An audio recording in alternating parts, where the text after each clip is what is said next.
In the morning when I'm driving, I really come alive when I listen to my Ronnie, I listen to my RonyiQ.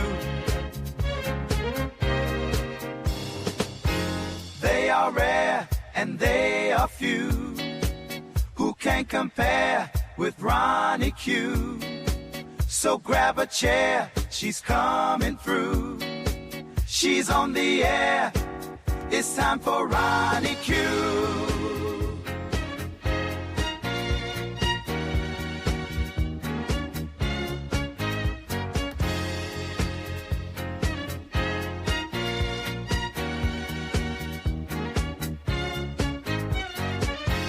They are rare and they are few who can compare with RonyiQ. So grab a chair, she's coming through. She's on the air, it's time for RonyiQ. RonyiQ. It's time for RonyiQ. RonyiQ. It's time for RonyiQ. In the morning while I'm driving, Ronnie, I really come alive when it's time for RonyiQ. I listen to my Ronnie, Ronnie. I listen to my Ronnie. It's time for RonyiQ.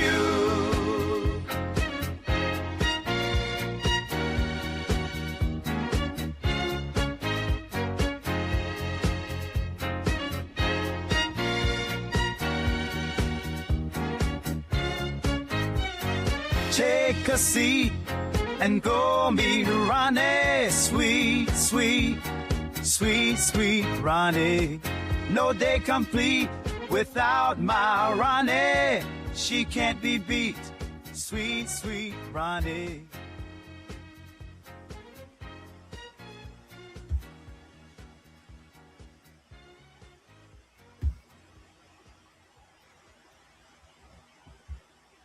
Oh, another week.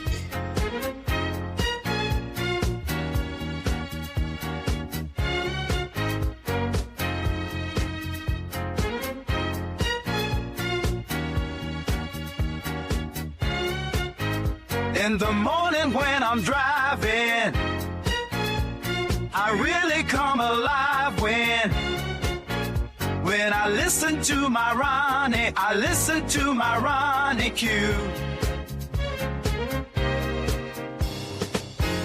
They are rare and they are few who can compare with RonyiQ. So grab a chair, she's coming through. She's on the air, it's time for RonyiQ.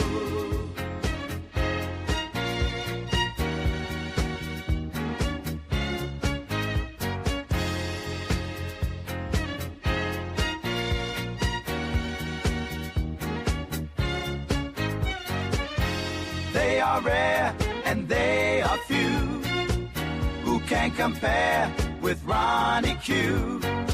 So grab a chair, she's coming through. She's on the air, it's time for RonyiQ.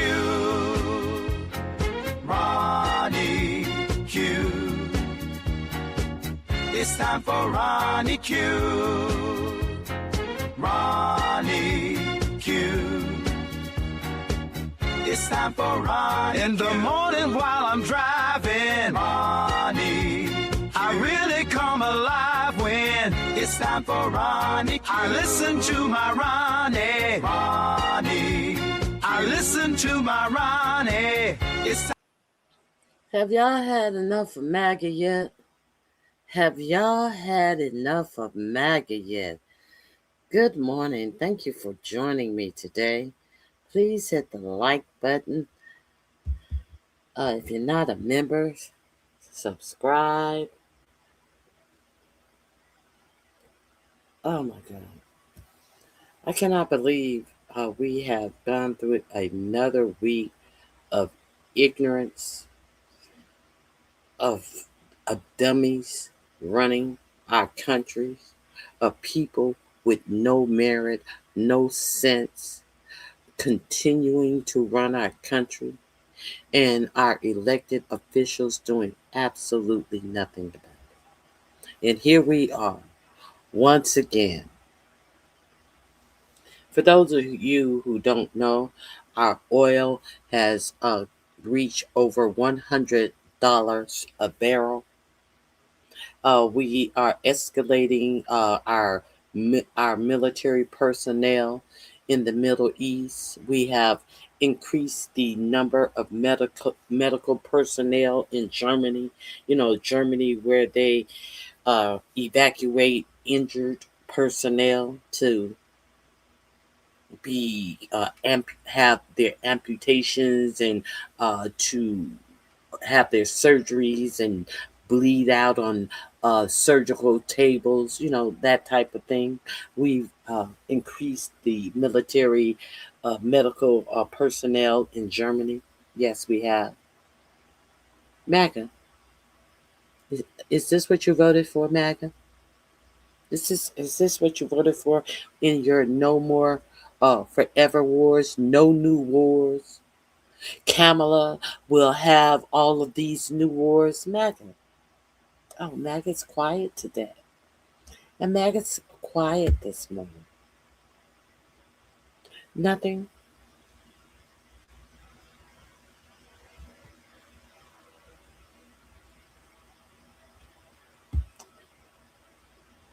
Love humanity.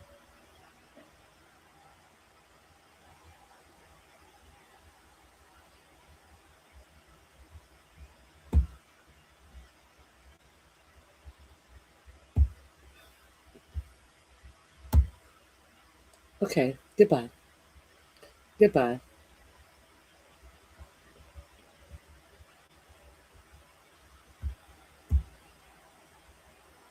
That's just like a MAGA. That's the only thing they have to say. Talking about a massive erection. I'm pretty sure it's no bigger than my pinky toe. That's massive for MAGA. And I'm pretty sure it's full of bumps and other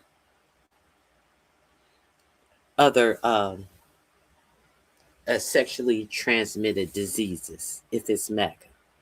But let's continue.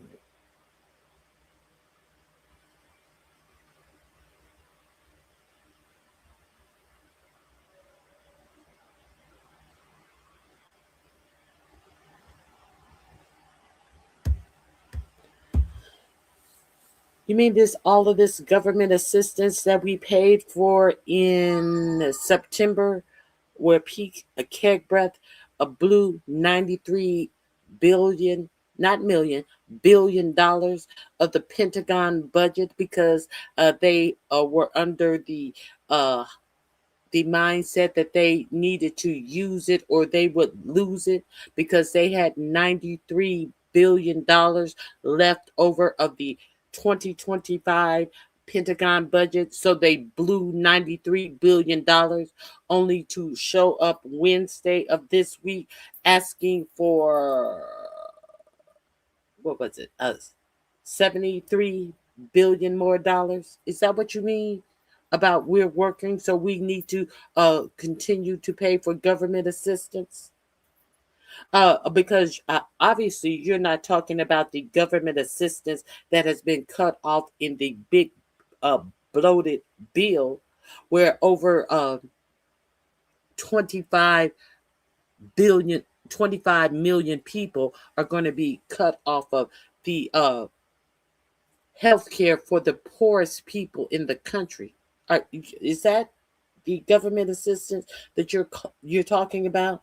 But they put it in the big bloated bill where these people will not be cut off of their health care, their Medicaid, until after the midterm elections. So you won't see the peril that your American people are going to be in until after the midterm elections. Surely, you're not talking about you're working to so you can pay for this government assistance that your president on Easter Sunday, sitting in front of these white nationalist ministers, when your president said, we don't have money to pay for health care and Social Security and Medicare and Medicaid because we have wars to pay for. That government assistance that you heard your president say out of his own mouth, is that what you're working to pay for? Is that the government assistance that you're talking about, that you're working to pay for? That must be it. That must be the government assistance that you're so proud to have happy fingers tapping in my chat that you're paying for. Stupid. Okay, let's continue. Because dummies will say dumb shit.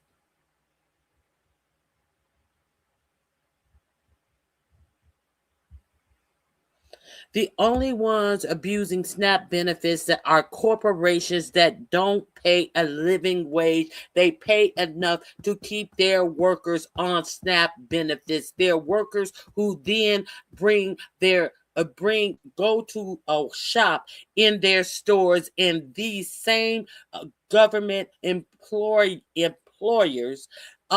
collect SNAP benefits that their workers receive. Their workers go to Walmart and with their SNAP benefits and shop in Walmart because Walmart don't pay them a living wage, and then Walmart gets the government SNAP benefits, you dummy. The people who don't get a living wage, who work at places like Dollar General, the Dollar Tree, that go and shop for food and food items in those stores and use their SNAP benefits in those stores, and who get paid the government SNAP benefits. Those employers get paid those SNAP benefits, you dummies. Oh, but you're Trump voters. You're ignorant. No one expects you to put the pieces together because you're dumb.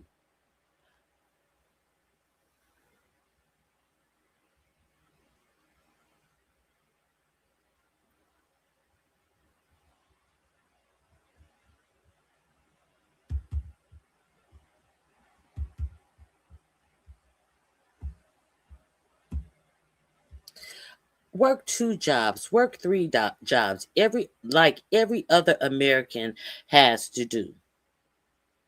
Don't be lazy. You sound like a lazy black woman. Work 2 or 3 jobs. You sound like a lazy black woman. Well, what I sound like is a woman who has lived life. What I sound like is a woman that knows that an American citizen should not have to work 2 or 3 jobs to live. What I sound like is a black woman that knows that a white man does not have to work 2 or 3 jobs to live. Are you telling are you telling white men and white women to work 2 and 3 jobs to just survive in America? Why does anyone have to work 2 or 3 jobs to survive in America? Why are you assuming that black people must work 2 or 3 jobs to survive in America? And if they don't, therefore they must be lazy. Why are you assuming that me as a black woman, when black women in America are the highest educated people in America, must work 2 or 3 jobs? Or if not, therefore, they must be lazy. Are you fucking crazy? Because black women are not crazy. We are the most educated people in the United States. And you're going to tell me that I must work 2 or 3 jobs, therefore I must be lazy. No, I'm educated. I'm too educated to have to work 2 or 3 jobs. See, that's your lot in life. That's your lot in life. And for you to sit up and tell any American that they must work 2 or 3 jobs, they must be lazy, that tells me that you must be crazy. You're an apologist for millionaires that underpay the American workers.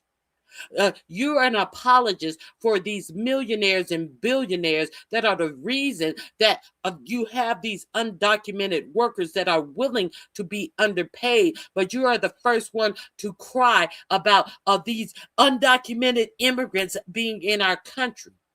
But these undocumented immigrants are in our country for a reason.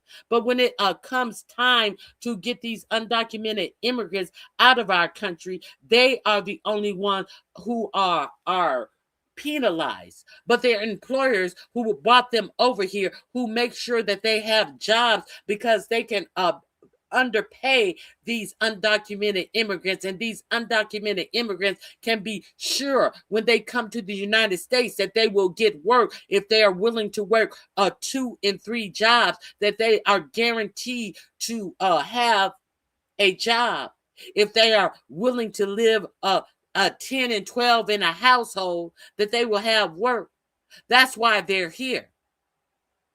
But the employer faced no penalties when it's illegal to hire undocumented workers. But you don't have shit to say about that. But you think black people are lazy if they don't work 2 or 3 jobs when they are the most educated people. Are you fucking crazy? And you are, and that shows that you are a fucking fool. That shows what a fool you are. And you think that black women should be working 2 and 3 jobs.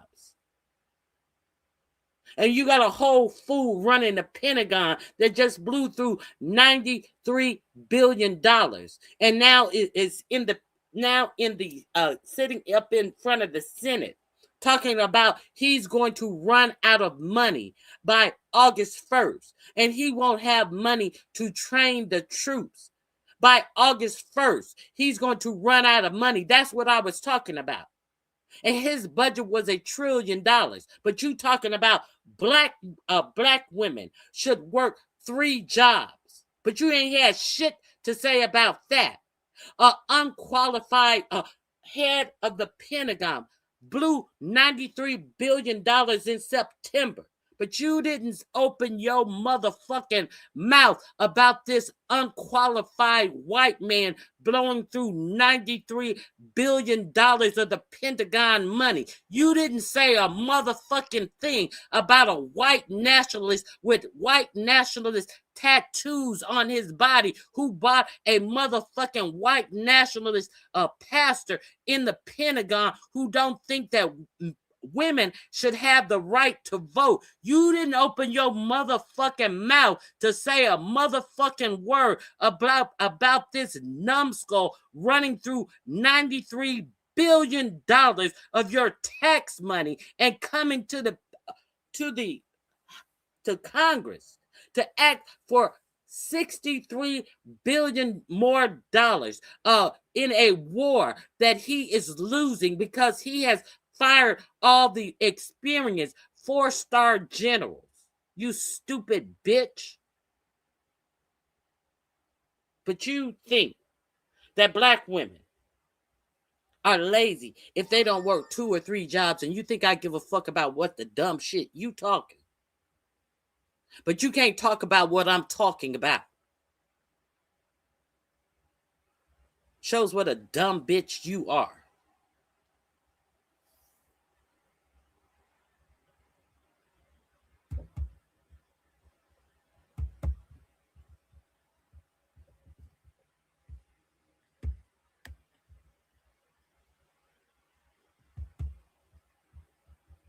These dummies can't stay on topic.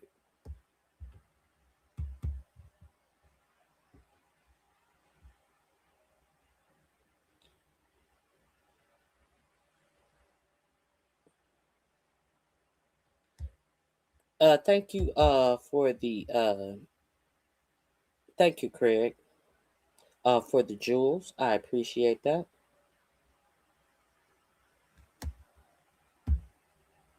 Who's the victim? Who's the victim?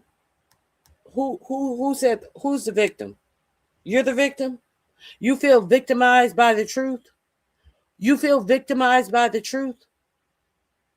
You feel victimized by the truth? See you. Wouldn't want to be you.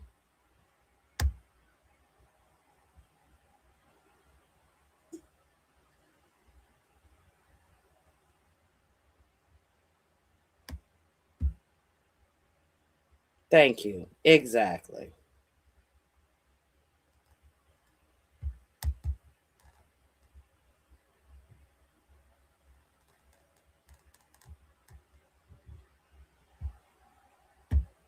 What's a black card?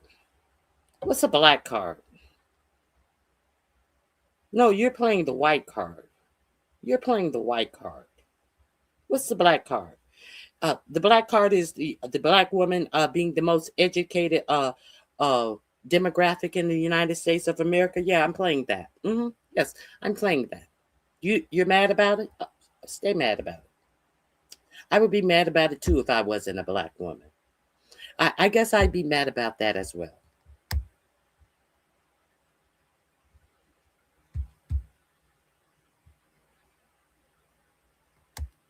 It's called corporate welfare. That's exactly what it's called. It's called Elon Musk is asking for another bailout because that big X IPO is not going so well. So Elon Musk is now asking for another bailout. You know how we bailed out Elon Musk Tesla. You know how Elon Musk has had the rules change to be able to dip into everyone's 401k plans. How they have softened the rules where now investors can now put your 401k plans into X stocks. Did you know that? Now, did you know when the long-term investors are able to finally pull their billions of dollars out of the X stocks that Elon Musk kept combining one failing stocks with the new stock that he put together and combined from the Twitter, from Tesla, and all of these combination stocks where he bought one company and then he combined it with the next company, and then he had this other company that he was gonna buy, and he bought it with shares from this company, never putting down any money. Now, in August, the shareholders are finally gonna be able to pull their real money out of this X stock. And just so happens that they have made it possible for these big financial agencies like BlackRock to put your BlackRock, who is over things like your pension funds, like your 401k funds. Now they are going to be able to invest your pensions, your 401ks into bullshit like X. Good luck to you. These new stocks, they used to have to season. They called it seasoning for a year. But just in time for the AI bubble that is on the verge of busting wide open and needing a influx of money, when the billionaires are sick of propping up this AI bubble, just in time for when AI needs new money, they found a way to infuse itself with new money. And it is called your pension and your 401k plan. But I understand the dummies in here talking about black people probably don't even have a pension and a 401k plan. I understand you dummies are so busy talking about black people, you don't even have that to even worry about. But this is what is going on in the real world. These are problems that you don't have because all of your problems are these imaginary black people that are creating problems in the world. It's not these millionaires and billionaires. All of your problems are about black people. But the biggest welfare queen is Elon Musk, who is looking for a bailout for this failing X. But you want to talk about people who are on Snap, but you never want to talk about Elon Musk, the trillionaire welfare queen. Never want to talk about that. The motherfucker with all of these pie in the sky ideas that he cannot enunciate. It's gonna be, it's gonna be fabulous. You're gonna have a robot, and then the robot is gonna, it's gonna do fabulous, and we're gonna put it up in the sky, and we're gonna have data centers, and the data center is gonna do the data center, allegedly, a fucking drug user, allegedly on a ketamine, selling you this pie in the sky bullshit that he cannot even enunciate. But you want to talk about black people being the problems, being the ills of the world, when the black people have been the actual creators of all the things.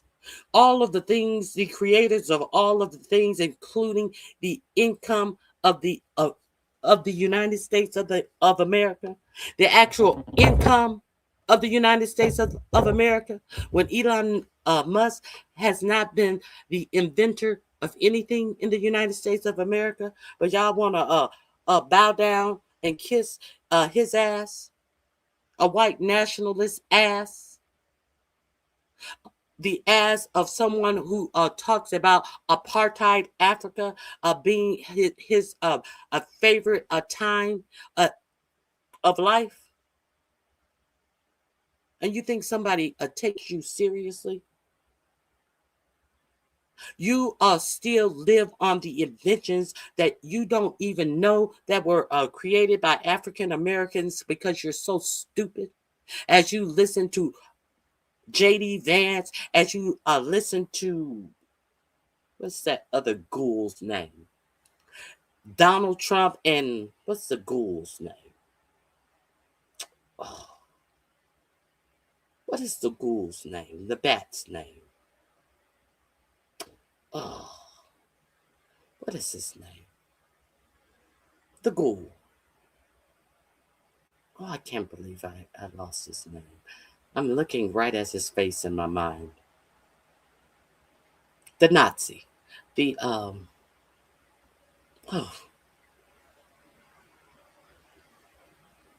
what is his name? Who's over the deportations?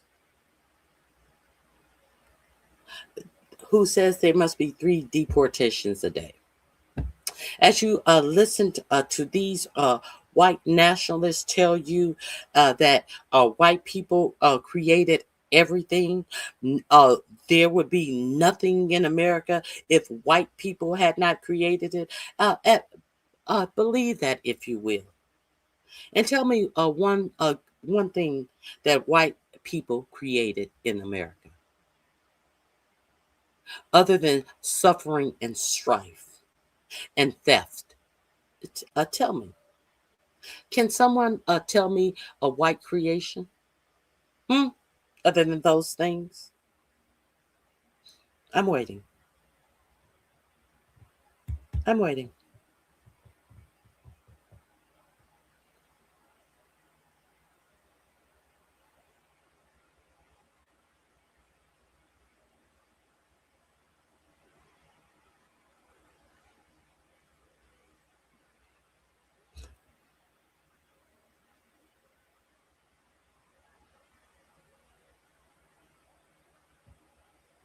They did not create law, sweetheart.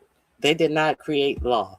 They did not create civilization. How can people in who were still living in caves create civilization when civilization was going on all around them? They did not create medicine. How could they create medicine when medicine was created all around them? When the earthly medicine was created all around them, they created pharmaceuticals to profit off of medicine. That they how the boat, are you serious? Are you serious? How did they create the boat when Africans had already visited the Americas? When your dashing Christopher Columbus had discovered America, kind of like Ivanka Trump discovered this island over in the Mediterranean Sea. She discovered this island. Are you serious? Are you people serious?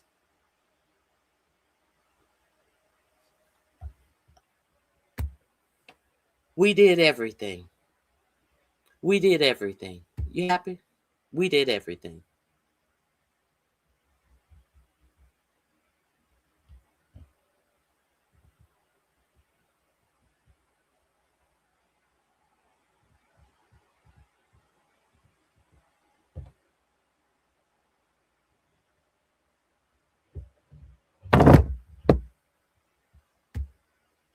I have an attitude problem. No, you have a problem with my attitude. How about that? You have a problem with my attitude. You have a problem with my confidence. How about that? You have a problem with my confidence. It is quite disturbing, I'd say. I thought I had taken that down. Okay, let's get into what I really wanted to talk about. Let's get into what I really wanted to talk about. Okay, I thought I had taken that down. Let's get into this. You know, I just wanted to make sure you guys didn't forget where you get all of your ideas of MAGA manhood from. The likes of Andrew Tate is the markings of MAGA manhood, the meaning of what it means to be masculine for MAGA, the everything MAGA means in manhood. Where you sit up and listen to podcasts from the likes of Andrew and Tristan Tate as they sit up and tell you how to smut out women and how to abuse women. Yes, this is the and tis the total blueprint of the MAGA alpha male. So I just didn't want you to forget the representation of what the MAGA male is and what your dear leader has done to protect the alpha male. Let's not forget it. We will never forget the alpha male. So let's see what else we don't want to forget about MAGA. We don't want to forget these things about MAGA.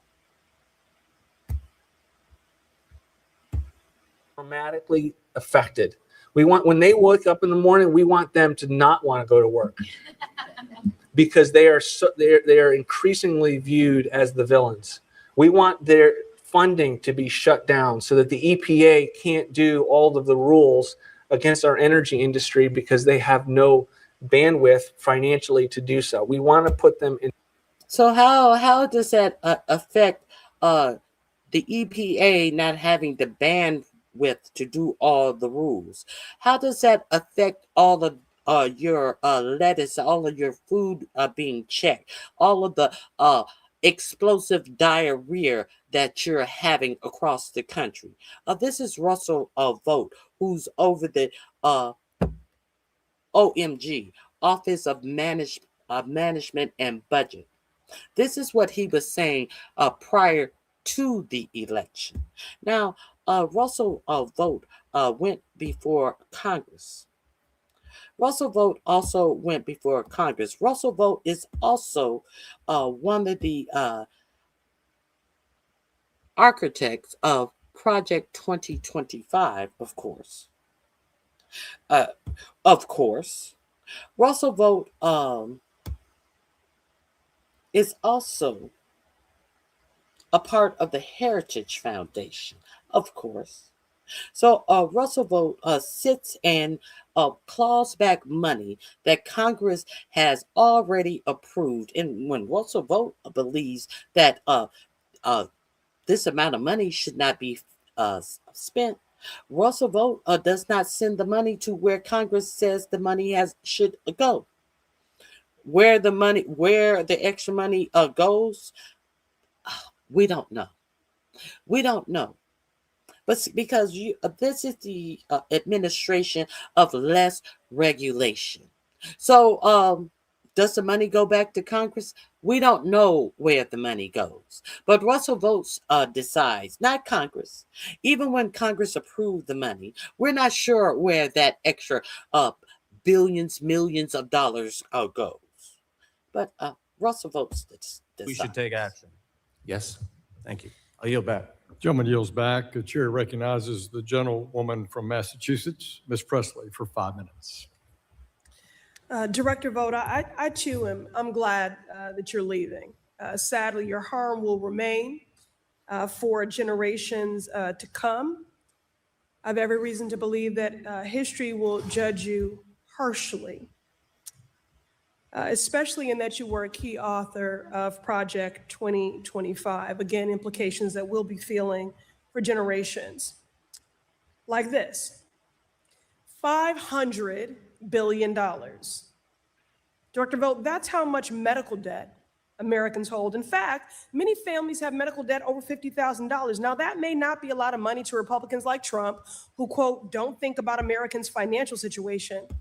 But that is a lot of money for most people. This is debt people accumulated during the most challenging times in their lives, like battling cancer or recovering from an accident. The Consumer Financial Protection Bureau, under Biden, issued rules making sure that medical debt would not be reported on credit reports and put guardrails around how that debt can be collected. Common sense things, like companies not being able to come after you for bills you've already paid.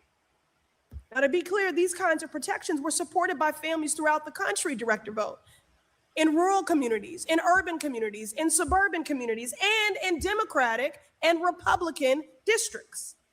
But Director Vogt, you took that away when you rescinded those rules. Director Vogt, give me one reason why companies should be able to harass cancer survivors to collect more than they owe for a medical bill.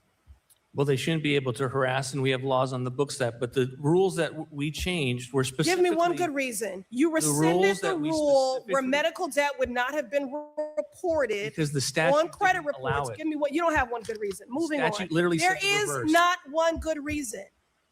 You claim, you avow that you are a self-proclaimed Christian nationalist, so I'm sure you spent some time in Sunday school. That's a pejorative. I'm sorry, did you happen upon a scripture that said, thou shalt make their neighbor poorer, hungrier, sicker, and less safe? That's actually what you've done. I didn't ask you to speak. This makes no sense. You are as incompetent as you are cruel and callous.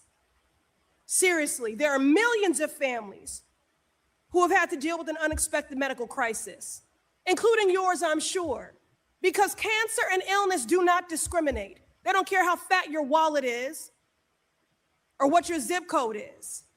Everyone has been faced with some unexpected crisis that interrupted their life and destabilized their financial future, carrying the burden of caregiving, carrying the burden of sleepless nights, carrying the burden of debt unpaid, medical bills. But what upsets me most, please look at me, what upsets me most is the shame that people carry about that debt. So let me be clear to families throughout the country. The only people who should be ashamed of medical debt is the Republican Party, because they have obstructed progress for affordable health care at every turn. And then they rescinded the rule that would have given you some relief. Would the gentlelady yield? I will not. This is my time. Would the gentlelady yield? I will not yield. This is my time. And he's on his way out the door, and he needs to know exactly the harm he has caused. But the American people deserve to know. Talk about Obamacare. I will not yield. It's Why are you Ms. speaking Presley's to me? time. Why are you speaking to me when I didn't yield to you? Direct your vote. You have gutted the CFP. Just like a white man trying to interrupt a black woman when she has the floor and is digging in a white man's ass with facts and trying to bring up a black man off topic that has nothing to do with why Russell Vogt rescinded all of the claims that were being investigated by the Consumer Financial Protection Bureau, the bureau that clawed back money that corporations had illegally taken from consumers, which had clawed back millions and billions. I think it was billions of dollars from corporations that had snuck in your account and had wrongly taken money from you without your knowledge, based upon claims that you didn't even know that you were allowed to get money back. If somebody had filed a claim and they saw that they had done this on a wide swath, they would not only give the money back to the person who filed the claim, they would give it back to all people concerned who the corporation had taken the money from in the same manner. If one person had filed a claim and they saw that they had taken the money in the same manner from 100 million people, all 100 million people would get the money back. The Consumer Financial Protection Bureau. But what Russell Vogt came in and did, he dropped all of the claims. What Elon Musk and Doge did, they came and shut down the Consumer Financial Protection Bureau. You want to know why? Because there were a lot of claims against Tesla in the Consumer Financial Protection Bureau, of course. You want to know why? This new financial firm that Elon Musk is talking about creating now, where he will be some type of banking entity that would have been overseen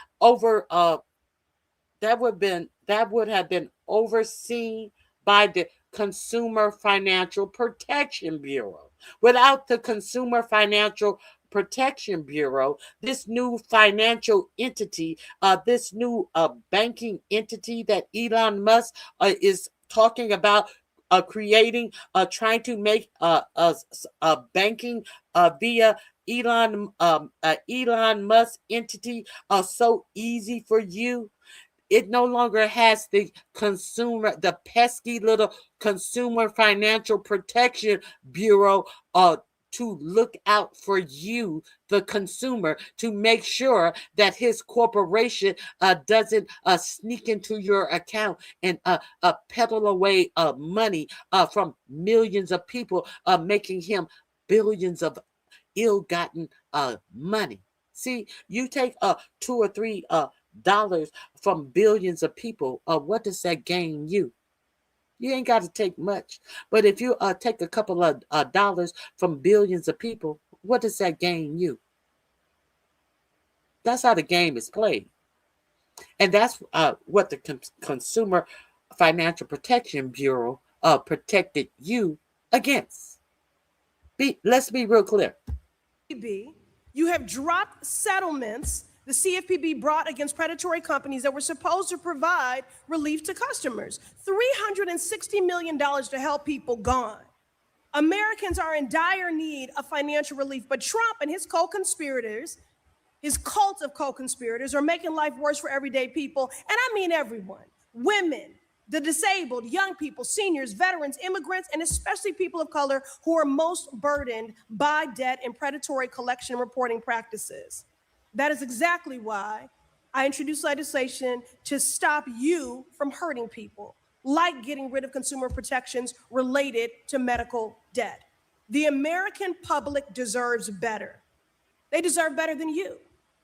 They deserve a CFPB director who puts the consumer protection in this, who actually gives a damn, instead of attacking hardworking families who are financially trapped by Trump's reckless policies. Consumer protection should not be a partisan issue or a political game.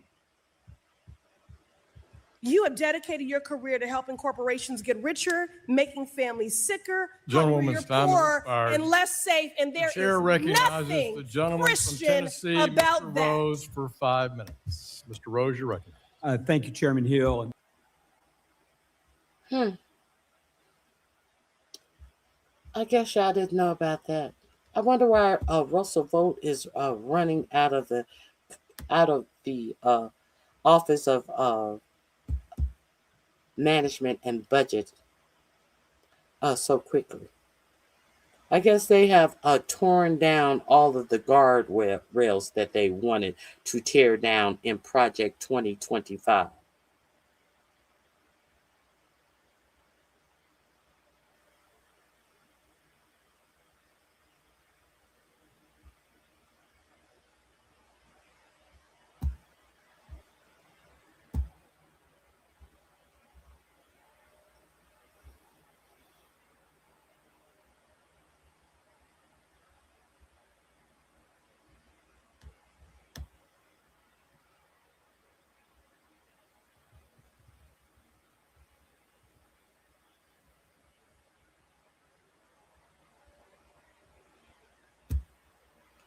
Are you a rich voter? So what you're saying, you're a rich voter or you're a non-voter? Are you a rich non-voter or are you a rich voter? What are you saying? Are you a rich voter or are you a rich non-voter? If I'm a poor voter, are you a rich voter or are you a rich non-voter? Fuck out of here, stupid bitch. Okay. Let's continue. Where did I want to go? There is the greatest threat to America. Now, we had Pete Kegbreth sitting in front of the Senate asking for more money. Now, they gave him a great little runaround. They asked him some hard questions. But you know what happened afterwards? They gave him the money that he asked for in this failed war that he is waging, that he is in charge of. They actually gave him the money that he asked for.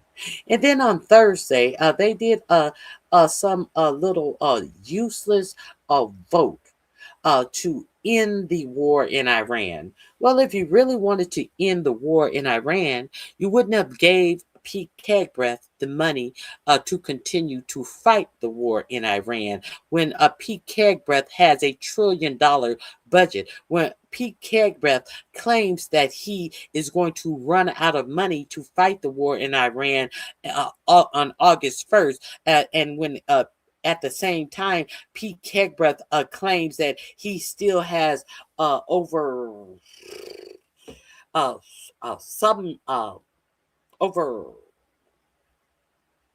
I forget the amount of money, billions of dollars that he has not allocated to spend, but he claims he's going to be broke on August 1st and have no money for munitions to do training, to pay our troops. We know he hasn't been feeding our troops since they've been over there. We've seen the peddly meals. He doesn't give a fuck about feeding our troops since they've been over there. We already know that. So why are we giving Pete Kegbreth more money if we really want to end the war in Iran?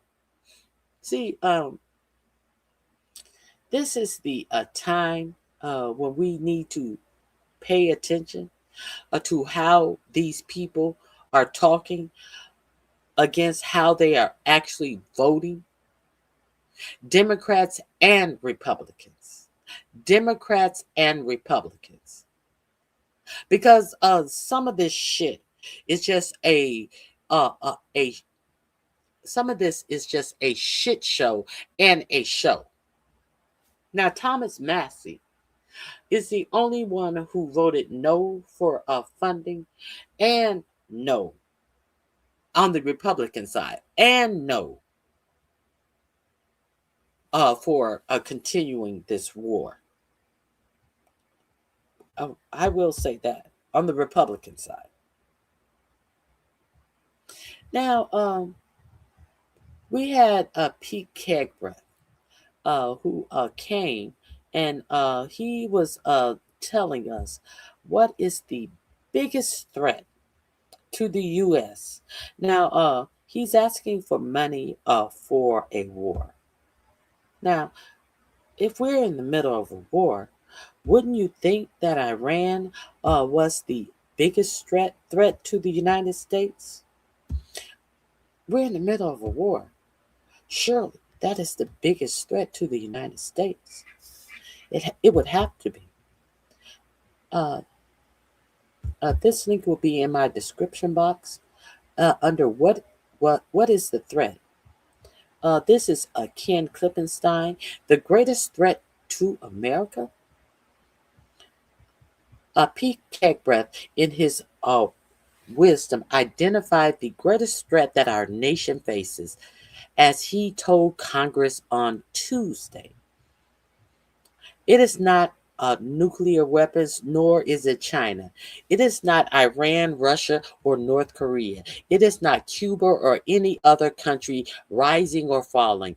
It is not drugs. It is not terrorism. It is not Islam. It is not Antifa or the political left or immigration or migration or anything relating to people.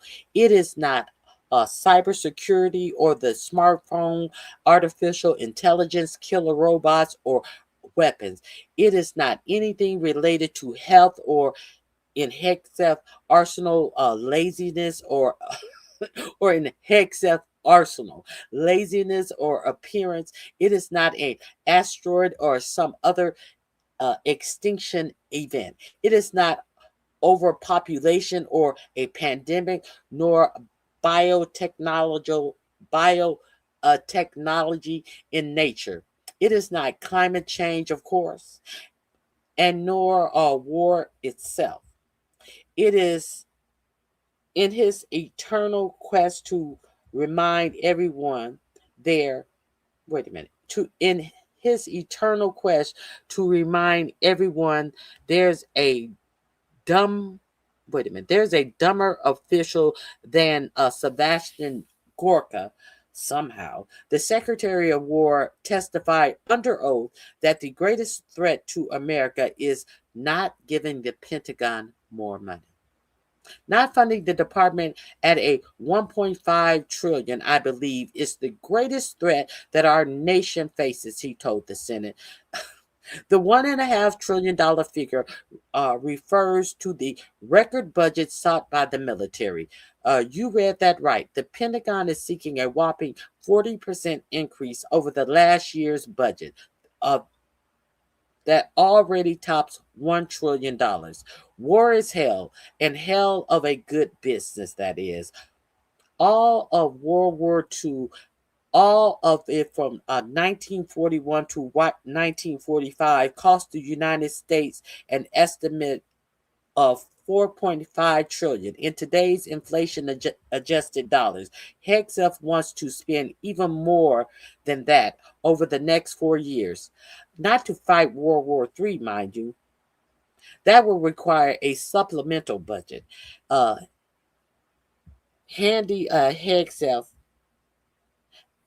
now has his hand in America's pocket, trying to fish our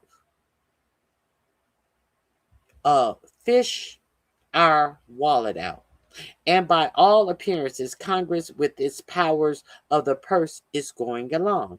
Democrat Congressman Adam Smith, the ranking member on the committee overseeing the Pentagon, commended any calls to defend the Department of War this week. The Democrat Socialists of America, in their platform in Defund the Department of Defense, Smith complained during the nearly hour-long interview with Crystal Ball of Breaking Point. Smith continued, "I believe that we do need to have a Department of Defense. We need to support our troops. We have national security threats that we have to be prepared to deal with." All right.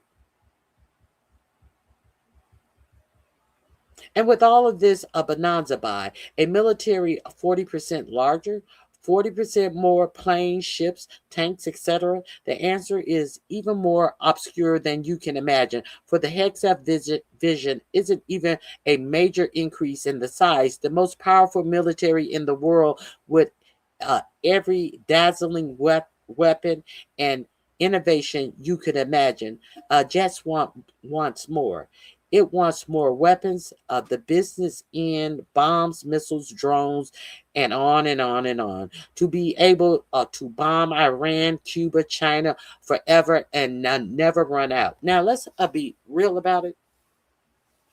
They just don't want more weapons, because what they are doing, what they see now is they no longer need all of those expensive weapons that they have been using in the past. They are going down to the cheap weapons. They now that see that, as in Ukraine has been winning wars against Russia with these cheaper drones. And who's in the drone business? Who's in the Defense Department business now? The Trump boys, who are defense contractors now, making cheap drones. Eric and Donald Jr., who are going to be making billions in defense contracts. The Trump boys, and they're going to be making plenty of money. What weapons are made cheaper and quicker? Drones. What weapons are they using more effectively in war now? Drones. What autonomous drones? They have just started using autonomous ships in waters, doing strikes in Iran. Do you think that they are about to continue to advance these drones that are water drones? So do you think that they are, I'm sure they are still going to have missiles and all of these other things that take years to create. But do you think that they are going to continue to put as much into these big missiles and all of these things that they are going to put into the hands of the Trump boys? Huh? Or do you think the Trump boys are going to become the new Lockheed Martin? Okay. I'm just curious. I'm just curious. Do you think the 40%, a lot of that 40% more money that is going to into your military is going to into the pockets of the Trump family?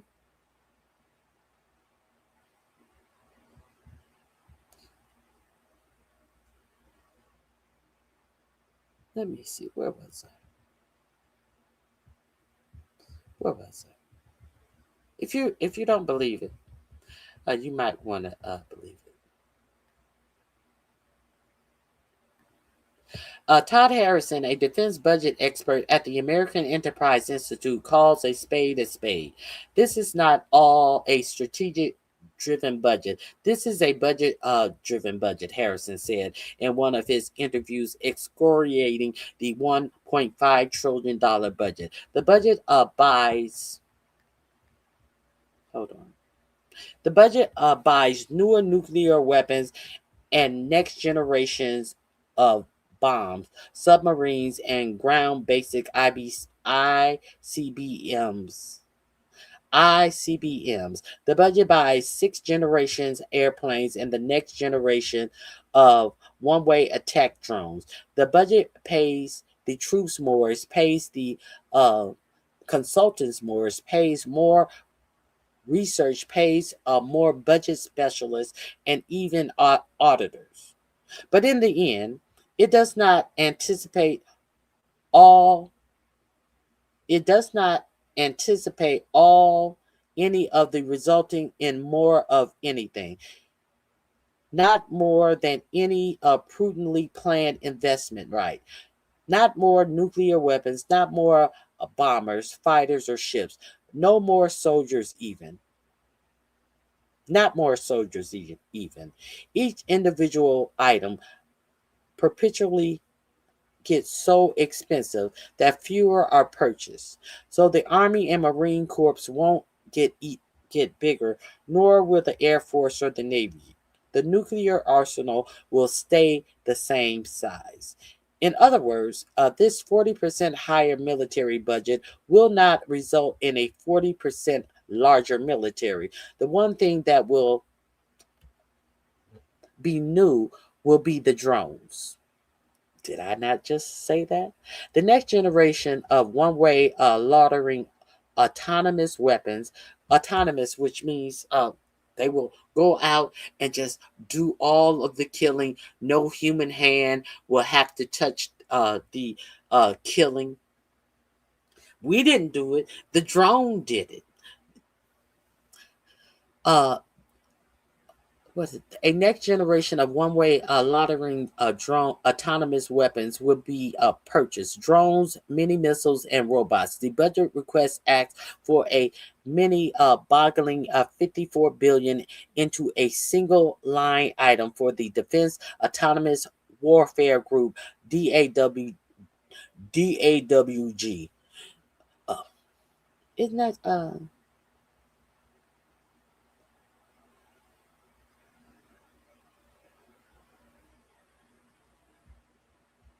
I think that's how I think that's how I think that's how I think that's how the dog town spell their I think that's how the dog pound spell their DAWG. I think that's how they spell it. The welfare group dog. But even there, how do you get to 1.5 trillion overall in a otherworldly and arithmetic formula? You can see why the Pentagon has never passed an audit. I agree that the Pentagon budget presents the greatest threat to America, but not in the sense that Hegseth means. So there you have it. The Pentagon has big plans to tear up the world and has no way of accounting all of this money that they want to actually put into the Pentagon. Have no rhyme or reason, but have a good story that they want to tell you about why they need to have the ability to kill a lot of people. So this is in Show Me the Money.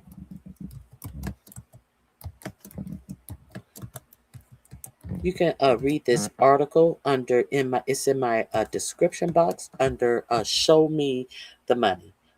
Because Pete Kegbreath is always looking for more money. Go in my description box. It is the link under Show Me the Money. Now, there is something else, I think.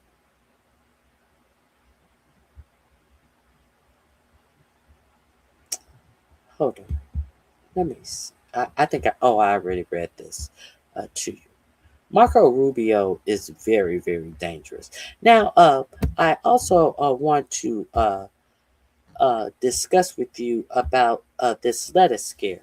Now, we know that this Republicans are always talking about less regulations. How has fewer regulations worked out for you when it has come to regulating your food? Some of you may not be aware.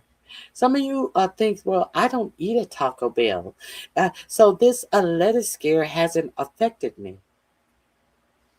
Well, you may want to make yourself aware because for the piddly sum of a $1 million donation to your president's re-election campaign, uh, a single cell pathogen virus has been allowed to erupt the intestines and bowels of people across the country, especially the Midwest, via Taylor Farms. Now, let me see if I can read this. I don't have my glasses with me. Now, this what you may not know is Taylor Farms is also over a whole lot of these organic brands that you people who think that you are highbrow eating. Oh, I only shop at Whole Foods. I only eat organic this, that, and the other, and you just eating some uh shit that was priced higher and sold to Whole Foods and has organic labels on it. So let's see which other labels and are included under this Taylor Farm. Here's spring mix organics. If you eat this brand, sold at 365 Whole Foods. Here is. I just want to give you this information. Here is market side sold at Walmart. Classic iceberg salad for you people who are too lazy to get a head of lettuce and chop it up. Think you're doing something. Buying a bag of fucking chopped up shit that you don't know if it's been processed on a dirty ass table because you're too lazy to chop up lettuce. Of all things, chopping up lettuce. And don't know if the conveyor belt has mold. Don't know if the people who are processing it just came from the toilet and got pee on their hands from shaking their peter. And don't know if they didn't wipe their dirty coochie and didn't wash their hands and didn't touch the dirty doorknob and came right back out and just toss your salad into this bag. I don't know what to tell you. Here goes organic. This is butter lettuce, simply truth organic, which is sold at Kroger because you're too highbrow to cut your own lettuce. There's this organics, romaine heart leaves, sold at Safeway, and Greenwise, sold at Publix.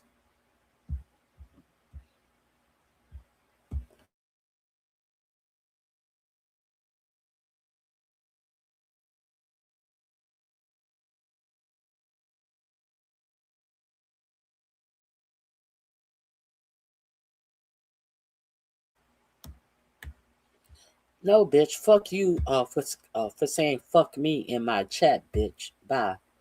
Okay, let's continue.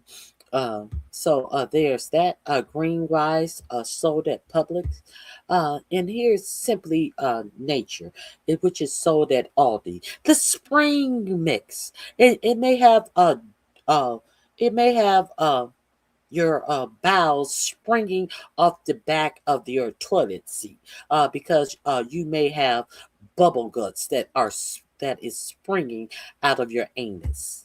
Spring mix. What is this? This is what is that? Good and Gather organic. Organic.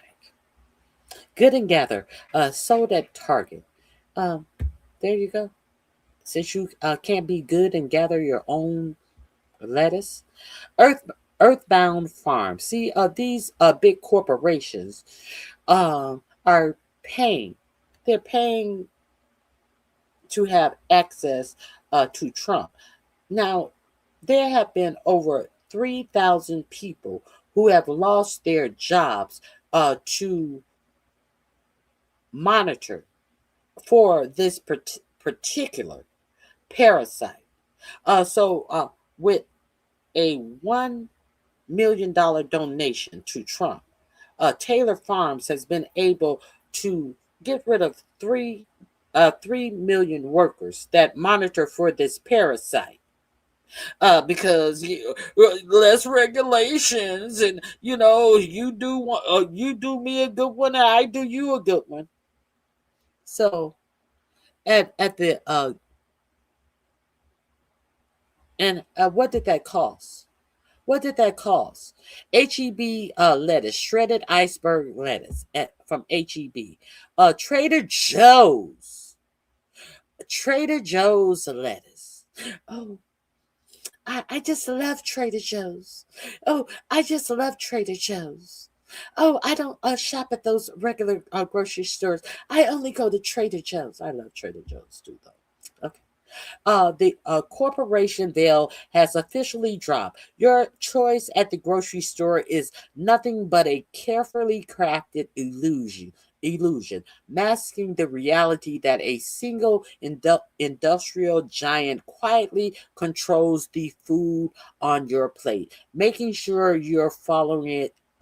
Make sure you follow us so you'll never get sick. Let me see. Regardless if the explosive diarrhea parasite truly started at Taylor Farms or not, the system was just exposed in a huge way. And I am here for it. The illusion of consumer choice has officially shattered at the grocery store checkout line.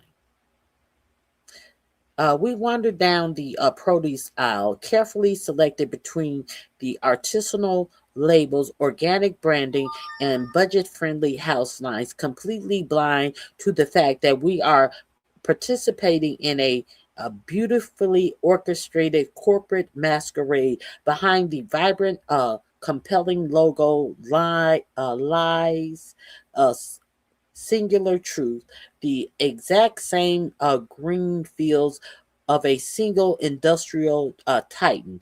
Taylor Farms fill almost every bag.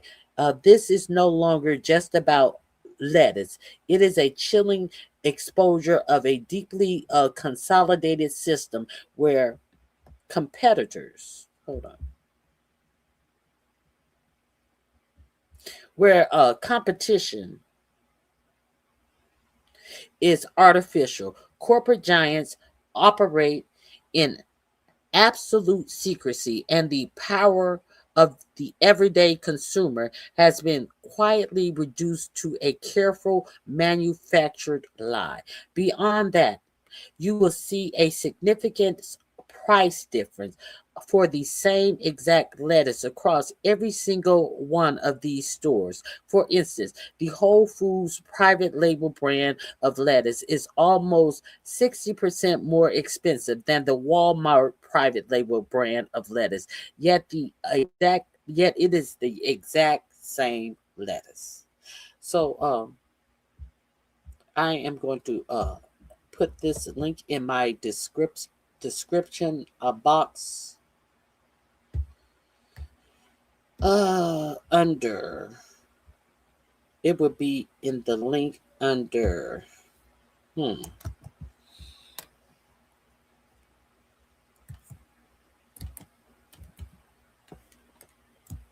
Taylor Foods. How about that? I was going to put it under Bubble Guts. I'm going to put it's under Bubble Guts. It's in the description box under Bubble Guts. How about that? This is more factual. Let's keep it a buck. If you didn't know about that, now you know.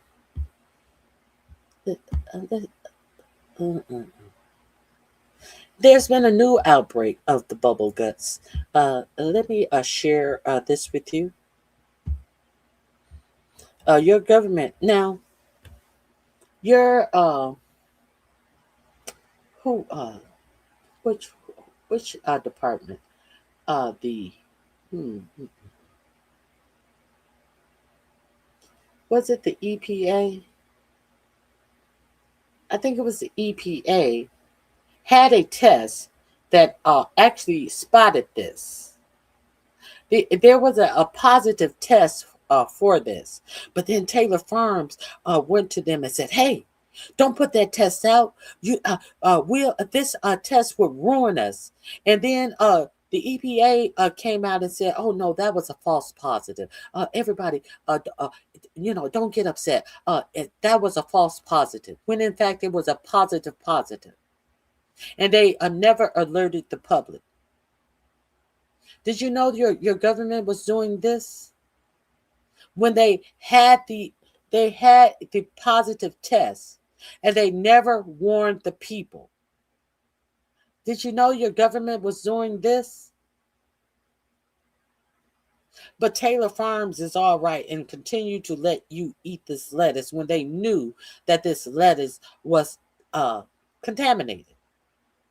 Because do you know what this strain of bacteria comes from? It comes from feces, human feces. Human feces. Yes. That's the only thing it comes from. Human feces. Yes. Let's keep it real simple. And your food supplier knew about this. And your government knew about this.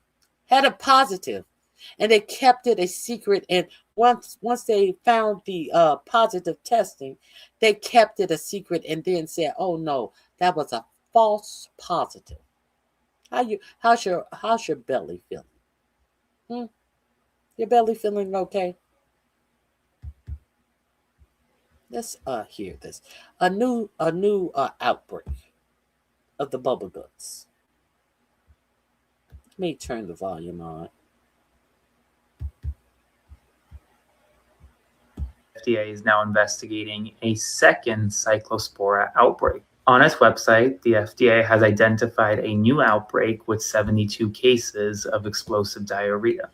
This outbreak is separate and apart from the Taylor Farms related outbreak, the shredded lettuce from central Mexico. Now, this latest outbreak is also located in and around the Midwest. Hardest hit areas include states like Michigan. The FDA says it has initiated what is called a traceback to determine the cause of this new outbreak. So far, there are over 4,000 laboratory confirmed cases of cyclosporasis, and they're investigating over 7,000 more. The growth, to say the least, has been explosive. Now, Mexico, by the way, on the whole Taylor Farms outbreak, says that there is no evidence to suggest that lettuce sourced from Mexico caused the outbreak in the United States, but we still need more information. It's not uncommon to actually have multiple outbreaks of this type of parasite. What's uncommon is the amount of cases we're seeing. So I'll have more updates for you soon. Follow for more. There is a new explosive diarrhea outbreak in the United States of America. The FDA is now investigating a second cyclospora outbreak. On its website, the FDA has identified a new... Okay, yes, it's under the FDA. The FDA had the positive test. I said this. I think I said the CDC. No, it was the FDA. They had the positive testing, and then they came back and said, "No, that was a false positive." Now, let's see any more. Robert Reich. All of this is under, all of these links you will be able to find in my description box under Bubble Guts. Y'all vote? Did y'all vote for this, Trumpers? Y'all voted for this? Did y'all vote for this? But you got it. The bubble guts. Taylor Farms parent company has given $2.2 million to GOP PACs this election cycle. Word. That includes $1 million to Trump's owned PAC. Just 6 days after the FDA delayed new food tracing requirements last year. Money in politics is sickening. No pun intended. Investigations are ongoing, but just 4 corporations control 54% of the fresh cut salad industry, including Taylor Fresh Foods. Market concentration, more pricing power, higher profits, more spending on lobbying and campaign donations, more deregulation. Isn't that the favorite word of Republican politicians? Promising you more deregulation. See the dangers of monopolization. Taylor Farms spin big on MAGA and anti-regulatory lobbying before diarrhea outbreak. This says. Okay, let's move on. RFK Jr.'s CDC reportedly scaled back foodborne disease tracking last year, removing Glycospora from mandatory reporting. RFK Jr. removed Glycospora from mandatory reporting. The CDC also lost roughly 3,000 employees since 2025. Now, a Glycosporus outbreak has sickened thousands across 34 states. Make America healthy again. This link as well will be in my description box. You can peruse it at your leisure. You can share it with a friend or not. Or you can pretend like I'm lying. You can pretend like I don't know what I'm talking about. You can pretend like make America healthy again. Trump is the best president of all time. You Republicans are winning. Make America great again. Or you can shat some diarrhea all over the information if you want. I'm just giving you the information. What is this? Do I have one more for you? Oh, but also, your president is doing something that I'm pretty sure that many of you MAGA voters will also love. He's making sure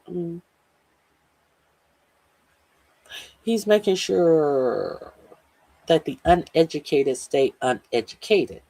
So he's making sure that you will not be able to get a student loan if they project or whatever you're going to school for, that you will earn less your degree. There is something that you don't need a degree for. You could earn more in a job that you don't need a degree for. Say for instance, if you wanted a degree in teaching, but you can make more money being a plumber. But being a plumber is hard work, back-breaking work. You have to deal with a lot of feces and things, and dig ditches and tunnels and all of that stuff. Maybe you don't want to work with feces and things like that. But hey, if you make more money being a plumber, so therefore, your president is making it possible, starting as early as next year, that you will not be able to get a federal loan to go to school. If what you're going to school for, you will be able to get a job in something that makes more than what you are going to school to get a degree for. Did you know that? Did you know that? So, who will be teaching your children? Hmm? Hmm? There's no talk about increasing the pay of teachers ever, ever, ever. Never, ever, ever. And also, uh, and speaking of that, they're talking about closing down the Department of Education. And one of the big things that the Department of Education does is make sure that the civil rights of students is not trampled over, and they are imperative in the meeting the needs of special education students. So the Trump administration has a novel idea of how to take care of the special education students. They want to split those students up uh, between the Department of what? The Department of Justice and the Department of Health and Human Services. Can you imagine? Uh, did your children's your special needs children are going to be in the care of Robert F. Kennedy Jr. and Todd Blanche, the protector of the Epstein file, and a fool who doesn't believe in vaccination and who has let all of these diseases go unchecked. Welcome to Trump world. Welcome to Trump world. Okay, just in case you didn't know that as well. From the federal government. But here's the thing. In some states, like Florida, for example, this could compromise teachers. Hold on. Let me start this over. Oh, I gotta start it over with sound.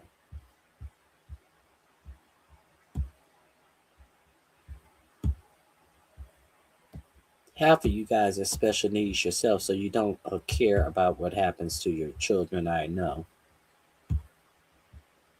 Out a new rule that will fundamentally change higher education and make it nearly impossible for many Americans to get college degrees of their choosing. And you need to know what's about to happen because the Department of Education is rolling out a new accountability test for universities across the country. And the test is simple. If an undergraduate program's graduates don't earn more than workers who never went to college, then that program could be cut off from student loans from the federal government. But here's the thing. In some states, like Florida, for example, this could compromise teachers' ability to get student loans. Plenty of liberal arts degrees as well could struggle to qualify for student loans. What they're essentially saying is that the federal government should not underwrite your degree anymore if you can make more money by not getting that degree, by essentially not going to college. And so this rule, which the Department of Education is pushing forward very quickly, will fundamentally change the way students operate in colleges. And it'll start happening as soon as early next year.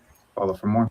The Trump administration is putting out a new rule that will fundamentally change higher education and make it nearly impossible for many Americans to get college degrees of their choosing. And you need to know what's about to happen because the Department of Education is rolling out a new accountability test for universities. Okay, let me see what you guys have to say.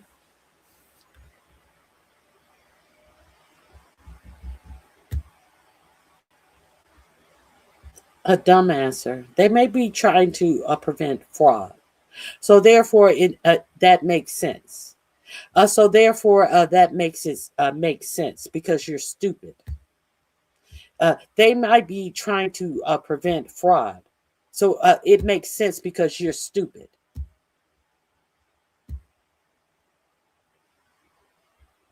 Oh my God.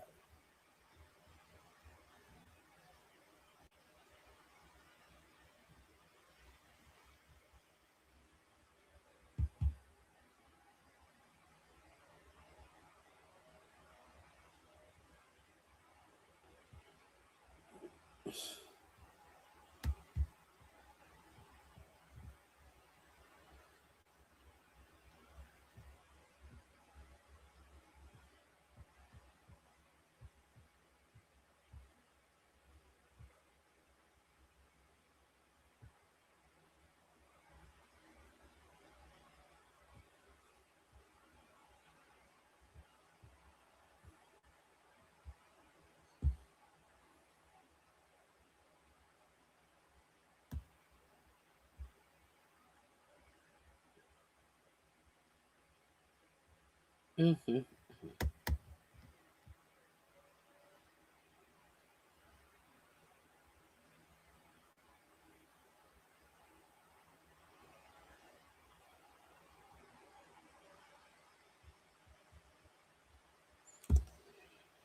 Uh, I mean, I thought I was speaking very plain English. Thank you, to ply Cly, two 2PLCY7. I'm not sure what that means. 2PLCY7.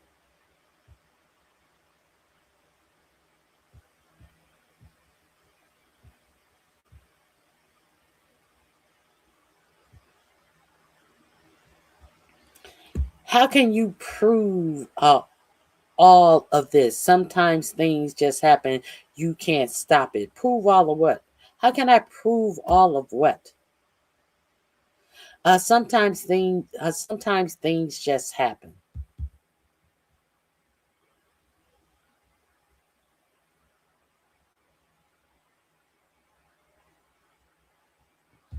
Sometimes older people may have problems cutting lettuce. You don't have to cut lettuce. You can tear lettuce. You don't have to cut lettuce. You can tear lettuce. How about that?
I heard about the billions of dollars that disappeared from heard about the billions of dollars that are disappearing under the Trump administration. I've heard. Did you hear about that, Carol? Carol, have you heard about the billions of dollars that are disappearing from the Treasury under the Trump administration? Have you heard about that? Have you heard about the billions of dollars that have disappeared from the Trump meme coin? Huh? Carol, have you heard about the billions of dollars that won't have to be repaid from people that Trump have pardoned, and the billions of dollars that they will not have to repay in restitution because they have been pardoned from by Trump? Have you heard about that, Carol? Carol, have you heard about that, Carol? These people who were convicted of crimes, including fraud. Carol, have you heard of that? Huh, Carol? Carol, have you heard of that? Carol, have you heard of that? Let's continue.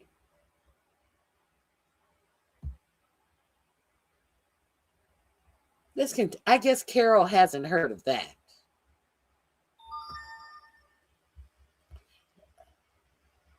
Play stupid games, win stupid prizes. Let's see where we are in the war. Since Carol wants to play dumb, and I don't want to play dumb with a dummy.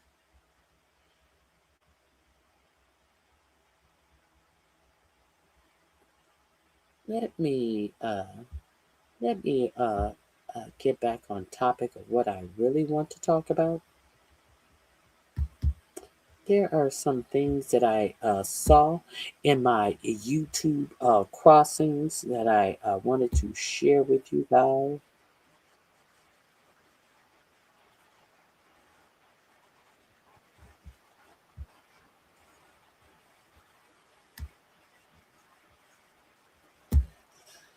Okay, here we go.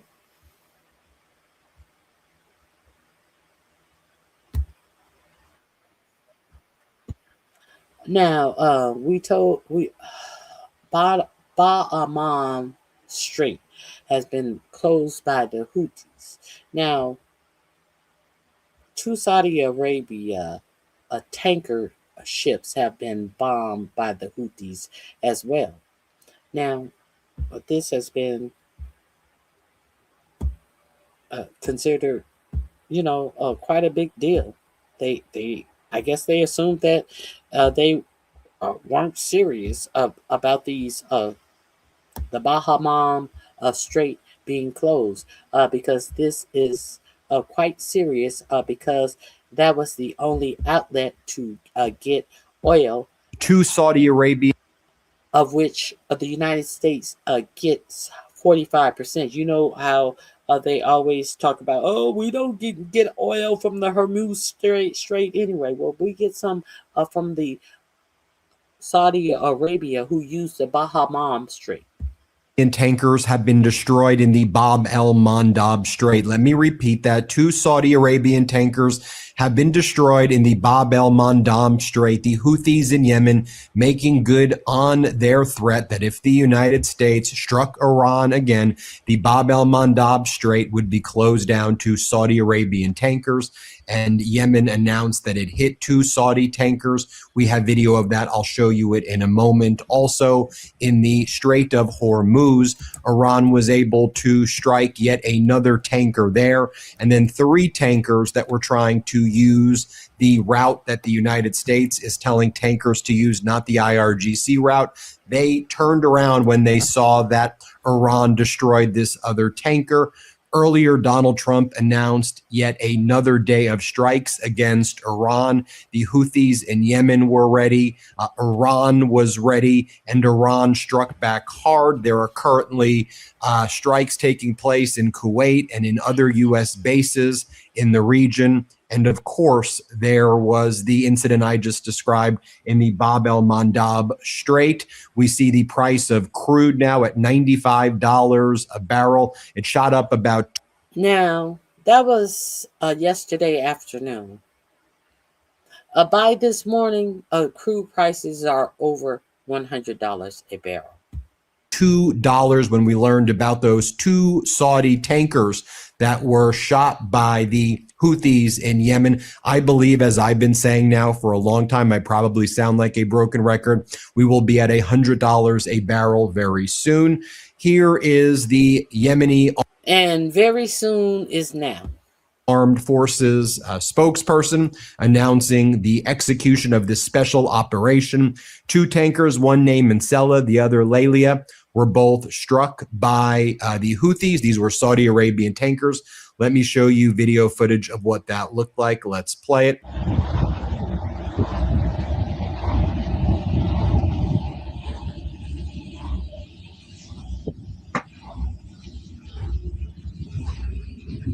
This has been confirmed by multiple other sources. Also, the IRGC announced 3 oil tankers incited and lured by the United States were attempting to pass through a mine-laden route in the southern part of the Strait of Hormuz. After a severe explosion and fire on one of them, the other 2 quickly turned around and retreated. Here we see some smoke plumes rising near the Ali al-Salam base in Kuwait after Iran continues to pummel these U.S. bases, which are essentially defenseless, as the U.S. has run out or has been running low on its interceptors. That's why we've been seeing the U.S. moving a lot of its equipment to Israel right now. They still have an Iron Dome there. The U.S. bases in the Arab nations where a lot of our troops on really don't have effective interceptors at this point. Iran's been able to also strike those early detection radar systems. More footage right here of the Ali al-Salam air base in Kuwait. You see the smoke there. Now, the United States airstrikes today apparently.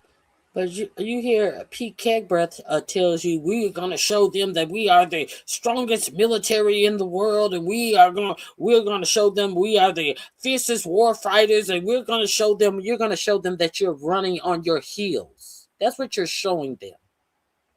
that you have depleted all of your munitions, all of your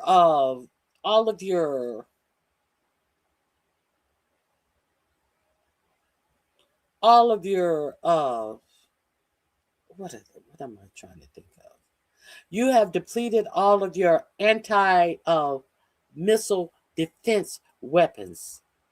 That's what you're showing them. That's what you're showing them. You're showing them that you don't even have the common sense to evacuate your soldiers when you have nothing to defend your soldiers. Thus, these soldiers were struck in a military base in Jordan because you didn't evacuate the soldiers. And then when the soldiers die and you come before Congress, you didn't even have the decency to show respect to these soldiers. You just came with this false bravado in a dummy talk and in asking for more money. You dumb ass. Focused on a border crossing between Iraq and Iran where there were numerous civilians. There are reports of casualties right now. We will continue to see what's going on there. Let me show you the scene as the United States struck a border crossing that had civilians, the Iraq and Iran border crossing. You see photos right here, but let's play this clip. أشهد أن لا إله إلا الله أشهد أن لا إله إلا الله أشهد أن عليا ولي الله أشهد أن عليا ولي الله نرضى والسلامة. Now, I'll share with you what's going on right now in Yemen, just to give you a sense of the dynamic in Yemen. A large part of Yemen, Sana'a, the capital, controlled by the Houthis. That's by the Bab el-Mandab Strait. The Houthis are aligned with Iran. The government of Yemen that's recognized, though, by the international community is not the Houthis. It is a Saudi-backed two-ply CY7. Why are you arguing with Carol? Why are you even bothering to address Carol when Carol set her ass up here and she's not saying anything about Donald Trump saying that Americans are not smart enough to go to the best universities in the United States. Therefore, they must bring 600,000 Chinese students to American colleges, and you're going back and forth with her about saying what Democrats are giving immigrants. Are you really going back and forth with motherfuckers talking about what Democrats are doing with immigrants? And the bitch is silent about her own president saying that Americans are not smart enough to go to the best colleges in the United States. Therefore, they must bring over 600,000 Chinese students to go to the best colleges in the United States. Don't argue with these dumb MAGA liars. These motherfuckers who don't see and hear what their own MAGA president are saying to them about their own ignorance. Don't play into their deaf ignorance as he is dismantling the education of American students. Don't play into their ignorance. That's why that bitch is out of my chat. Government right there. And so there's currently fighting breaking out right now between the Saudi-backed government and the Houthis.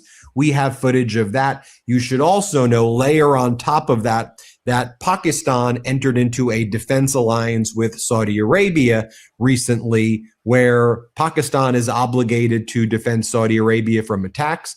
So one of the things that Pakistan was saying that it was offering Saudi Arabia was protection against the Houthis in Bab el-Mandab. So that didn't happen. So we'll follow what's going on there, because this is becoming a massive regional war. And as the United States security umbrella fails, that's one of the reasons that Donald Trump, in my view, has now allowed Saudi Arabia to have access to nuclear material and nuclear enrichment, because that's the art of the deal. When your security umbrella fails and Saudi Arabia does quid pro quos with you got to pay him some way. Same thing with the United Arab Emirates, right? Security umbrella failing. Dubai, Abu Dhabi, what do they get? They get the semiconductor chips, the classified semiconductor chips that we would never otherwise give. And they're obviously going to give that to China. That's how we can.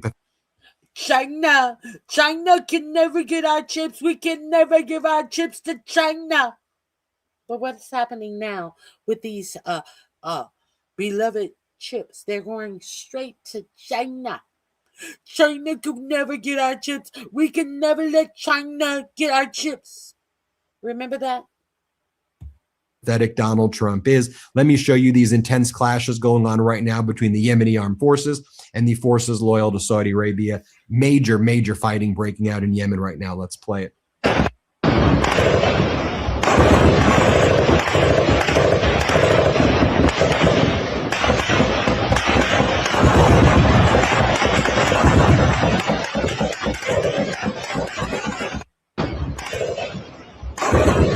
I've got more footage of that as well. Let's play it.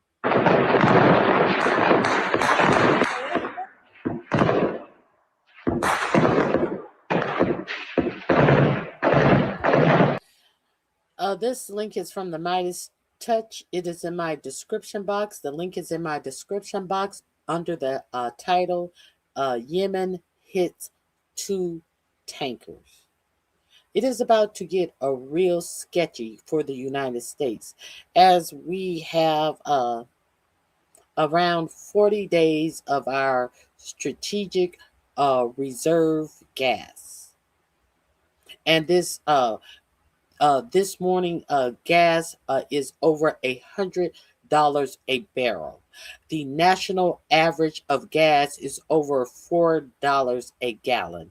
And if you are paying less than $4 a gallon, don't be stupid. I said the national average. I don't want to hear, well, it's only $3.59. Where that, if you don't know what national average is, I don't care to hear from you, because you're dumb. The national average of gas is over $4 a gallon. So there's that.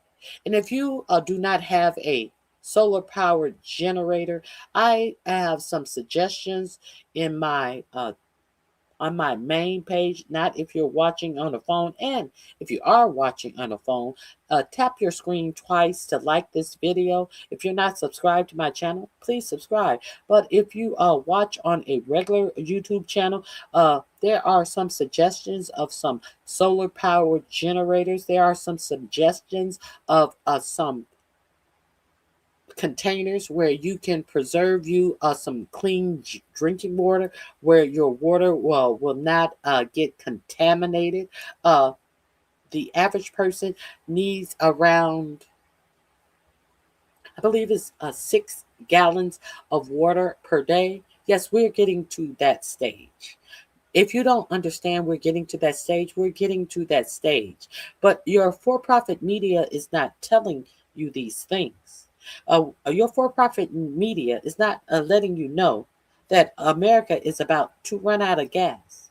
Your for-profit media is not reminding you how it was in the 70s when you were limited to a certain amount of gallons of gas you could buy per day. You were limited to what day you could even purchase gas. You had to sit in lines for hours to get to the gas pump, to be limited on how many gallons you could buy per day. Your for-profit media is acting like we're in a la-la land, because the owners of your for-profit media are all well and set because they have their billionaire bunkers and they are not concerned with any of these things. Are you prepared though? Do you have a stash of food? Do you have some personal protection? Do you have a supply of things that you will need to put into your personal protection? Or do you think that you are going to be able to go out and buy boxes and boxes of things to put into your personal protection? Because during times of trials, should we say, there are limits of how many boxes of, should we say, insertions of that you put in your personal protections. Usually they limit the number of boxes of things that you can put into your personal protection. You may be able to buy one box of things that you put in your personal protection. So don't think that, oh, I can go out and buy a case of things to put in my personal protection, when you can buy one box with 12 insertions to put into your personal protection. Are you ready to protect your home, your family, your life, yourself? Oh, I didn't think of that. Because my for-profit media is bombarding me with bullshit about summer fairs and summer fest and all of this bullshit. As the mega owners of all of these alleged news channels are well prepared to hunker down. Well, we see these billionaires are okay with a lot of you not being around when they come out of their bunkers anyway. Okay. So this link is in my description box. Let's go a little bit further. Meanwhile, the Wall Street Journal is reporting 150 medical personnel have arrived in recent days at the Landstuhl Regional Medical Center in Germany. Why? Because there are a lot of casualties taking place that the Trump regime continues to cover up. The Wall Street Journal reports that in addition, the U.S. is surging forces, medics, and weaponry to the Middle East to give President Trump more muscular military options. That's what they're calling it, as he considers expanding the conflict against Iran. In the past week, special operation. Okay, so there's more medical personnel going to the Middle East to handle the wounded in this this war of choice for no good reason that has been given to the American people. That's continue. That's let me see. Okay, there's a lot going on right now, and I want to keep you informed. This is the headline. Dow futures fall 300 points as Alphabet and Tesla slide. U.S. oil tops 90. So basically, markets are going down. We had bad earnings reports from a couple. This is old. That's not the one I want. 2 Saudi Arabian tankers have been destroyed in the Bab el-Mandab Strait. Let me repeat that. 1 second. That's not the one I want. I want the one where he's telling you that oil prices are over $100. I apologize.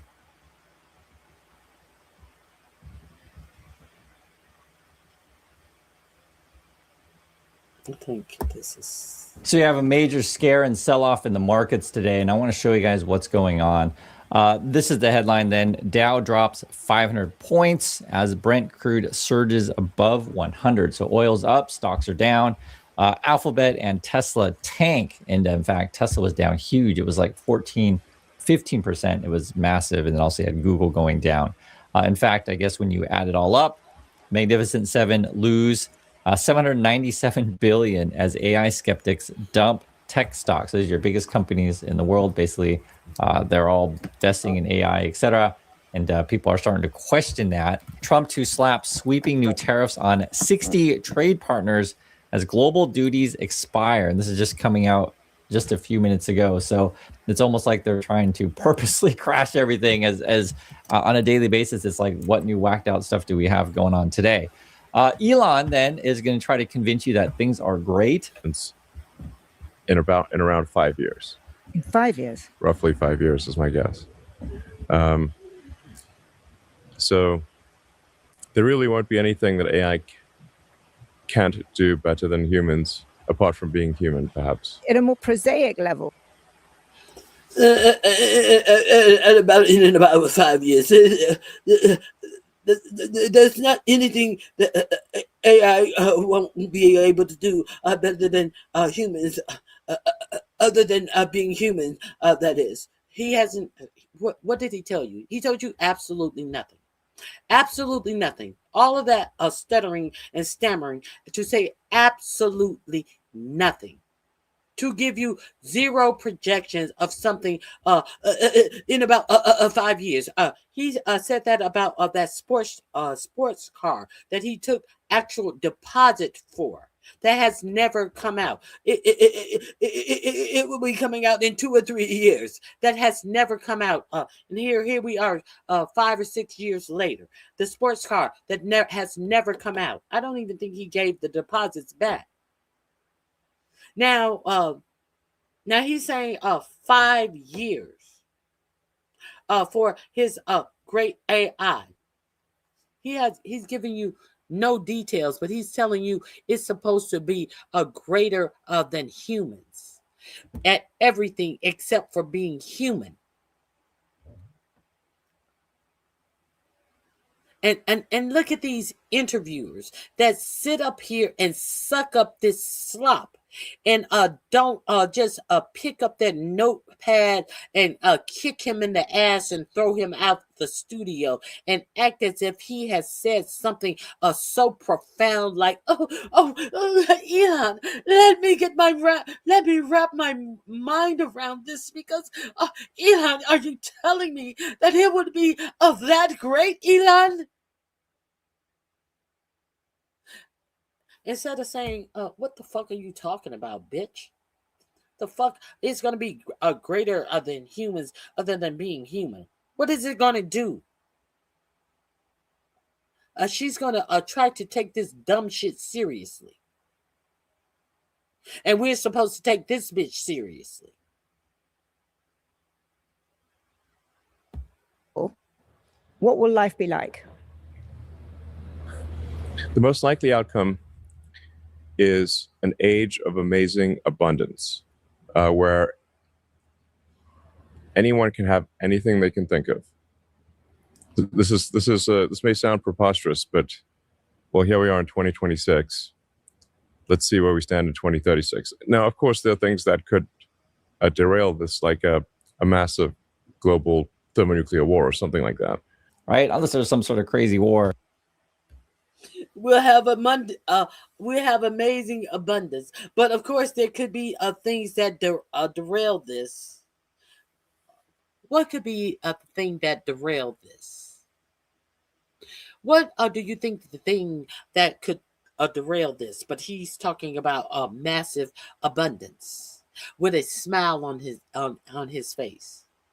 He's not worried about anything that would derail this, because whatever derails this will not affect these billionaires, but it's going to affect you.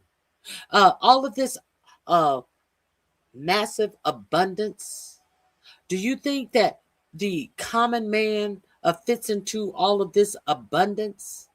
When have you ever fit into the abundance of any of this? As they sock up all of your land, as they plug into your electricity grid, and billionaires increase the cost of your electricity, your utilities, as they ruin your well water and make you have to pay for this. When has the regular man been included in any of the abundance of any of this AI and the building out of these AI in any way, shape, or form. So what makes you think that the everyday man is going to figure into the abundance of all of this AI greatness?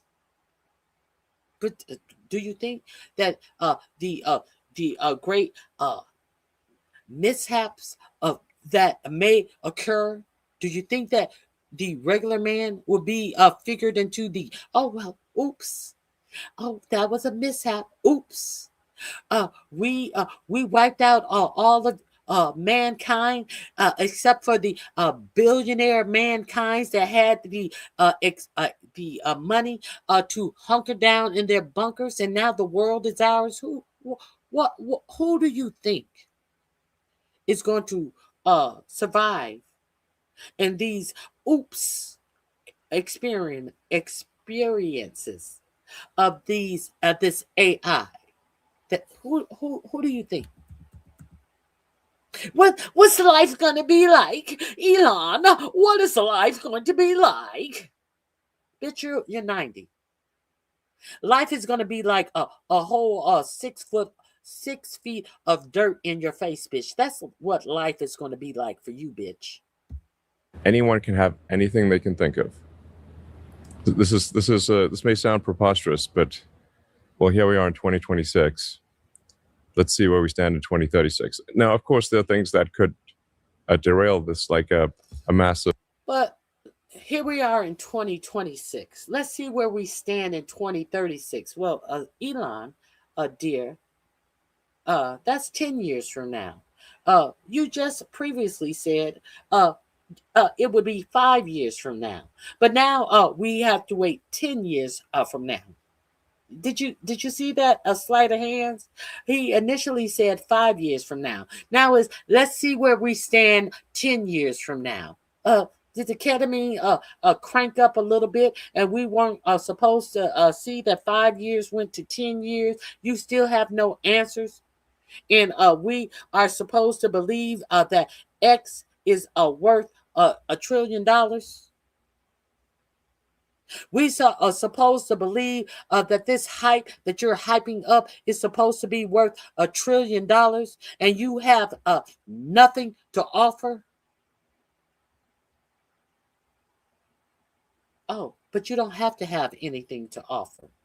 Because you and your trillionaire and your billionaire buddies have the ability to go into our 401k and our pension plans and to put them up on the market for these fucking IPOs that have nothing to offer but loss. Global thermonuclear war or something like that. Right? Unless there's some sort of crazy war. But seriously, that's what we're facing right now. And plus, you just got lunacy at the top, right? We talk about this all the time on the channel. Will the Tesla fluffers face reality? This was actually the headline in the Wall Street Journal today. Reality bites Elon Musk and his Tesla SpaceX believers. Shares of Tesla tumble around 15%, and then you had SpaceX fallen 50% from its highs. So if you bought at the top, you've lost half. What CEO Elon Musk had to say on the company's CapEx plans. We should be spending on CapEx as fast as we can spend, as fast as we can, without it being too wasteful.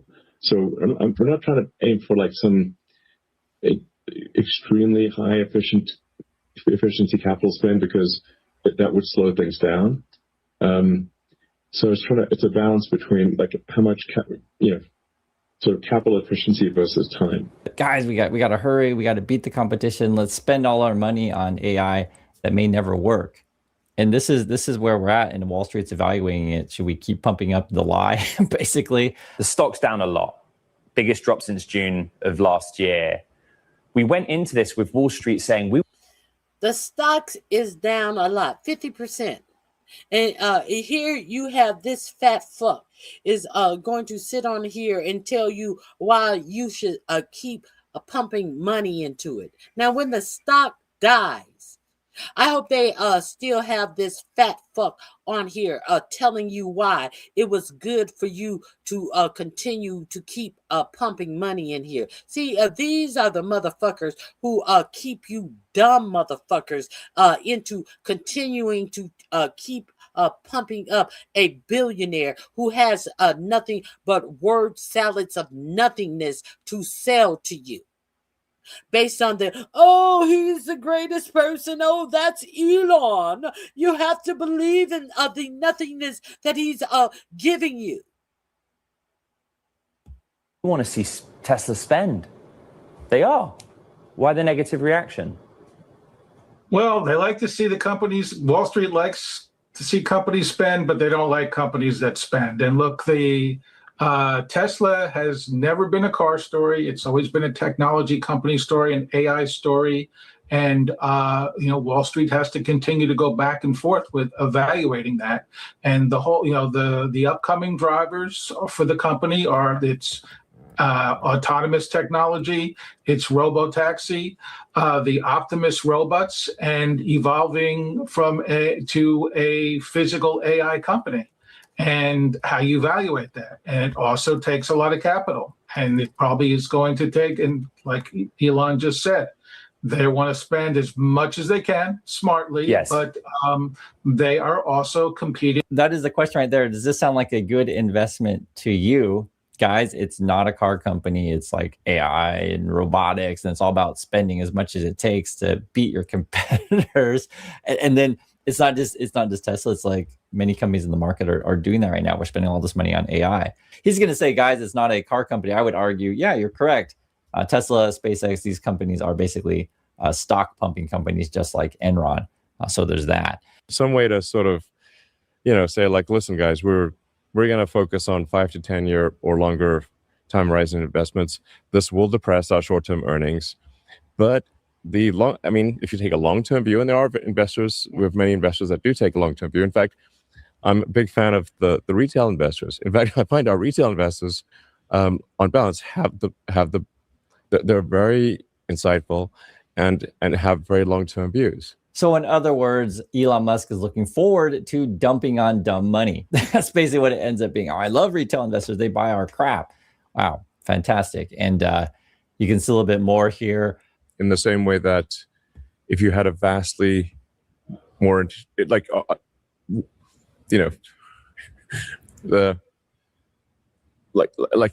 difference in the intelligence between AI and humans is vastly greater than the difference in intelligence between AI and chimpanzees, it's hard to imagine that the chimpanzees would be in charge. I'm really struck by this. And we are essentially an evolved form of chimpanzee. So it wasn't that long ago that we were swinging through the trees, eating bananas in the jungle. And we still eat bananas. You said there was a 10 to 20% chance of killer robots wiping out humanity. Yes. So you sounded worried then.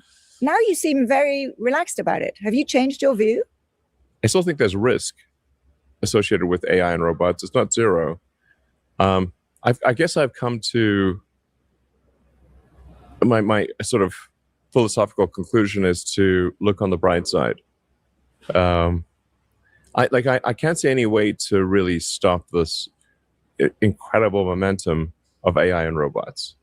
And at times I sort of think, well, perhaps, even if there was a stop button, we probably shouldn't press it because he has no more ideas. He has no more grift. He has nothing. So now he is all or nothing. This is his final grift. Because the most likely outcome is incredible abundance for all. I guess according to Elon.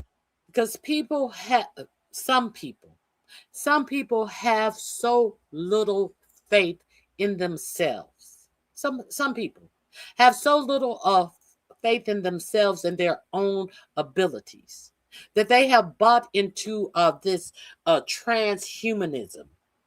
that if they can combine themselves with technology, you know, the shit that Peter Thiel is teaching and preaching, if they can combine technology in to part of their bodies, they can live forever, and they can be the supreme being. No, they have bought. People have bought into this bullshit. We have to keep going down this path because we're all going to be rich. And they're talking about whether or not we're going to wipe out humanity. So this is where we're at with the Elon in the bubble. It's as dumb as it sounds. One of the fluffers, Matt, he says, every 6 months, my expectations about what Tesla will do in 6 to 12 months from now get pushed back by about 6 months. That's the stuff that they're talking about there. And this guy is a Elon fan. What about, though, key man risk? I mean, what happens, you know, and I heaven forbid, but what happens if you get run over by the proverbial bus tomorrow? You know, it is, you have total control over these companies. Do you have a plan for how they would progress without you? I think they would actually do very well for several years. And, you know, there's a clear roadmap or space map, I should say, for SpaceX. And there's a roadmap actually for Tesla, literally. And that's their discussion.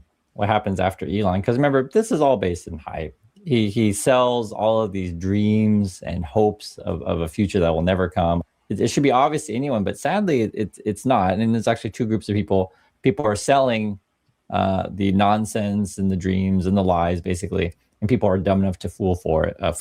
So there's that. Fred, then he's. I concur. Saying Tesla fans are trying hard to claim in the comments and community notes that this is not a robotaxi, but it is 100% a robotaxi. And basically, there's this video here. I guess the car is driving the wrong direction.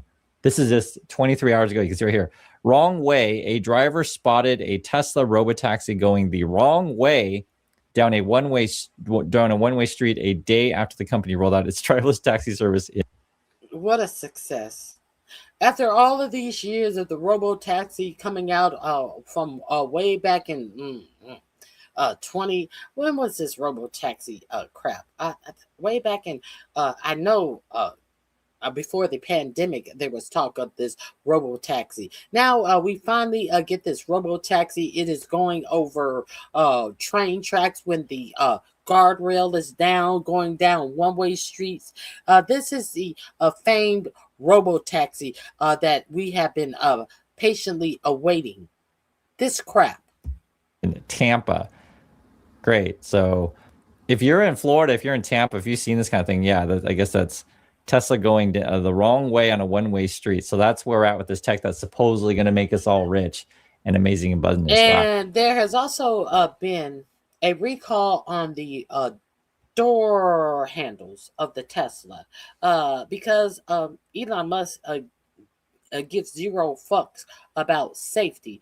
The door handles on the Tesla have to be remodeled because he cared more about making them look cute than making them actually work safely. So there's that as well. Wow. I sure believe that. And then you get this. They actually may be cracking down on Tesla. Look at this. U.S. to begin work on. It's in this. I thought it was in a different video. Thank you. New car door safety rules after deaths in Tesla. If you've ever been in after deaths a Tesla, the door handle is like really, really weird. You have to push it in an odd direction. And this is sort of why you design door handles the way you have like throughout history, just you want to make these stuff safe. So Elon's not interested about safety. He's interested in cutting costs, cut as much stuff as you possibly can, right? And this is what you get. You got deaths in his cars. Simple as Iran sends bonds lower, interest rates higher, oil prices higher, and unfortunately stocks lower. And one other thing, AI spending. So what you're seeing, this is a Throw Alphabet in the mix. Yeah, and this is a huge big tech sell-off. That's really what's driving all of this. Last night, Alphabet came out and said it's going to spend like $200 billion this year on AI. Mm-hmm. And the big change is that used to be considered good news. The idea that companies were spending on AI would send their stocks up. In the last, it started happening in the first quarter, but really in the last couple of months, they are getting punished. And we are seeing it. And a lot of it, you can't take that away from what's going on in Iran and what's going on with oil prices, because if growth weakens and if inflation is sticky, which are the two things that happen with war, then this whole thing does have to get repriced. And you have these companies that's spending all this money on these things that may never be profitable. At the moment, it is a cash burn venture, this AI stuff. So basically, I build out data centers that cost money. You use my services, be it whatever chatbot that costs money to compute, and they're giving it to you at a loss. This is loss burning, and they're going to say, guys, we're growing our revenue, but they're buying revenue because again, they're buying all the data centers, equipment, et cetera, compute, and for you to use their more advanced models that use too much. Now, Elon Musk and Jeff Bezos have a great idea that they are going to create these data centers in space. It's not enough that they have mucked up Earth with all of this data center and all of this screwing up Earth, all of the pollution. Elon Musk personally himself has spewed in Memphis all of the waste that the offshoot of the waste in the water and in the atmosphere of these data centers. Now they're gonna actually shoot it into the ozone layer. Aren't you happy? Doesn't that make you happy? Who other than Jeff Bezos and Elon Musk could think of such a cryptic idea? Energy, it's a loser for them. As president, I've always said that America's goal must be to dominate the future, and that includes being the #1 superpower in artificial intelligence. So important. And this is, I think, bigger than frankly, I think it's bigger than the internet. It's bigger than anything anyone's seen thus far. Maybe someday there'll be something bigger than this, probably will. But I think up until this point, AI is probably the biggest thing anybody's ever seen. And whoever wins that race is probably going to win, period. So that's from Trump's point of view. And you remember, he doesn't know what any of this stuff is anyway. He just knows that, hey, Trump, we're going to take your photos. Someone's going to donate to your campaign and your family's going to benefit. Oh, I do it. I'll do crypto. I'll do AI, whatever. Right? And you guys see this stuff before. It's obvious. Stocks are getting trounced today. Both Alphabet and Tesla on pace for their worst day in more than a year and are dragging down the major averages. The reason here is that investors are just freaked out by their spending on AI. Next guest says, don't worry. Dan Ives of Yorkville, Ives & Co. joins us. I mean, that's pretty much your mantra. Don't worry. Oh, this motherfucker and these girl suits and all of these flowery and colorful suits. For some reason, I think that he addicted to these egregious colored suits because he for some reason thinks he's going to be in stripe colored and suits pretty soon. Happy. I don't know. But in this case, let's talk about Tesla, #1. I mean, this is a company, I was just reading, its market cap is bigger than the next 36 biggest automakers put together. Is it just time for it to come down You to heard size? that on Power Lunch. Thank you. You're welcome. Look, the reality, I mean, they're not a car company. When you think about it from an investor perspective, this is much more about AI, disruptive tech.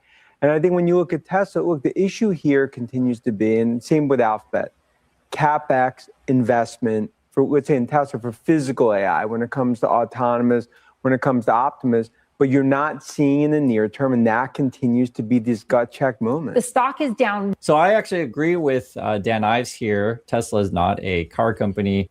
Yeah, Tesla is not a car company. Tesla combined its stock to make all of these purchases, all of these AI purchases, so that Elon Musk would not have to bring out any cash to make all of these purchases, thus protecting himself to have to pay any taxes, to protect him to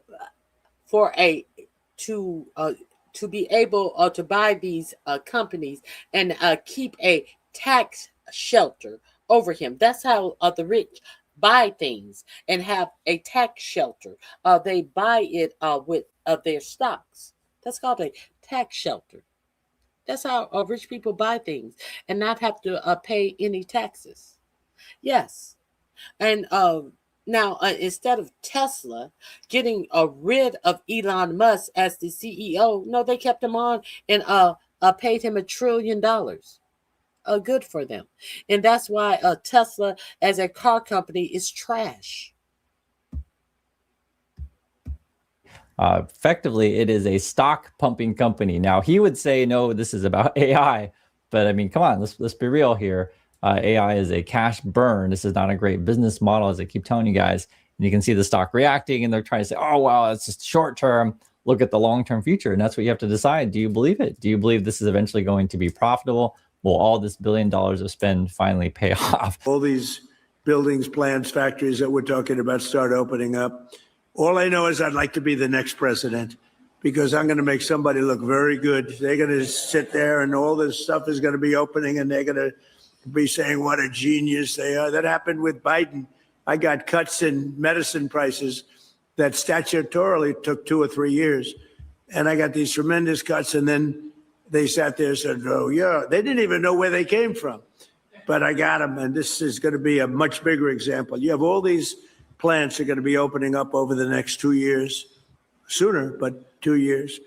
And somebody's going to look very, very smart, and I hope you remember me, because what we've done is something that nobody thought was possible. So that's Trump. He's telling you your electricity is going to go down. AI is going to be awesome. We're going to be China. Wow, fantastic, right? and you have to put this stuff together, because like it works in combinations. You got the markets, you got what Trump is doing, and then you got to listen to Dan Ives, that connects directly to Trump. Stocks down a little bit in the previous hour. I posited to a guest that if they would have cut their spending on AI, the stock would be down a lot more than it is today. What's your take? This is an arms race that's playing out, and we're only 15% of the way through. The reality Will they ever make the money back on the spending? They have to. I don't. If they don't, there's no reason to spend it. I don't think there's even a question. And to some extent, the fact that they continue to spend on CapEx, and you'll see that with Microsoft, you see it with Amazon, the rest of the hyperscalers, it's because enterprises, they're lining up on the use cases. The consumer piece, you've seen Apple, that ultimately is just starting. So it speaks to the point. This is Vegas, 1955, building the Strip. I mean, no, that's essentially where they are. They're building the Strip, but China has already built the Strip, and you have to pay pennies on the dollar to get a far more superior AI than what is being built. All of this money is being poured into a far less superior AI than what these American AI companies are building. And thus, this bubble is about to burst. This is a bunch of useless bullshit. We talked about that yesterday. So for these companies, they will ultimately get on the chin in terms of as the stocks, but they cannot be short-sighted relative to this CapEx arms race that's playing out. Vegas, if you didn't show profit, somebody was getting kneecapped. So you heard it right there. We're basically saying this is Vegas. And I guess in that analogy, then all of these tech companies spending on AI and data centers and such are basically building casinos, and which casinos are going to last. I guess that's what we're going to find out as we're turn a whole country into casino with Donald Trump, and you know what happened with Trump's casinos. One way companies could survive theoretically is government contracts. So basically government's going to come and bail them out. Oracle signs 10-year software contract with Pentagon worth up to $7 billion. This was just announced about an hour ago. Elon Musk and his companies are after government contracts as well. We talk about 4 on the channel. Government welfare. Government welfare. Who want to talk about government welfare? Did someone say something about government welfare? Do we want to talk about welfare now? Who wants to talk about Larry Ellison being on welfare? The man with the biggest mega yacht being on government welfare. And then you can see what is Trump up to date and it all connects. Take a look. We're not talking about government welfare now. The man with the biggest mega yacht being on government welfare. Nobody wants to talk about the government welfare of the billionaires? No. Strangely enough, no. God forbid we feed poor people. God forbid we give poor people health insurance. And now is all of this, oh, you need to work 2 to 3. I had a fool in here saying that you're lazy if you don't work 2 to 3 jobs. But we just signed a contract giving a motherfucker with the largest mega yacht on earth a 10-year contract for $7 billion. We have given government welfare. And there's nothing said about that government welfare. Don't you find that strange? And I'm sure that was a poor, dumb, ignorant MAGA voter that said that a person is lazy if they don't work 2 or 3 jobs. And called me lazy. I must be a lazy black woman that doesn't want to work 2 or 3 jobs when black women are the highest educated people in the United States. But these are the same people that have nothing to say when billionaires like Larry Ellison gets a government welfare contract from the Pentagon, a 10-year contract that garners them $7 billion when he is scooting around the oceans in the world's biggest mega yacht. Let that sink in.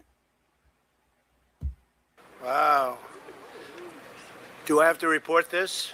I don't want to report this. That's beautiful. Thank you very much. It's got your name on it, so that's so only good. worth it. That's right. That's really good. That's beautiful. Thank you, fellas. You know what that looks like. Thank you very much. And? You know what? I'll put it right here. Right. Right. So you get the idea basically, and this is just, this is the Dodgers here.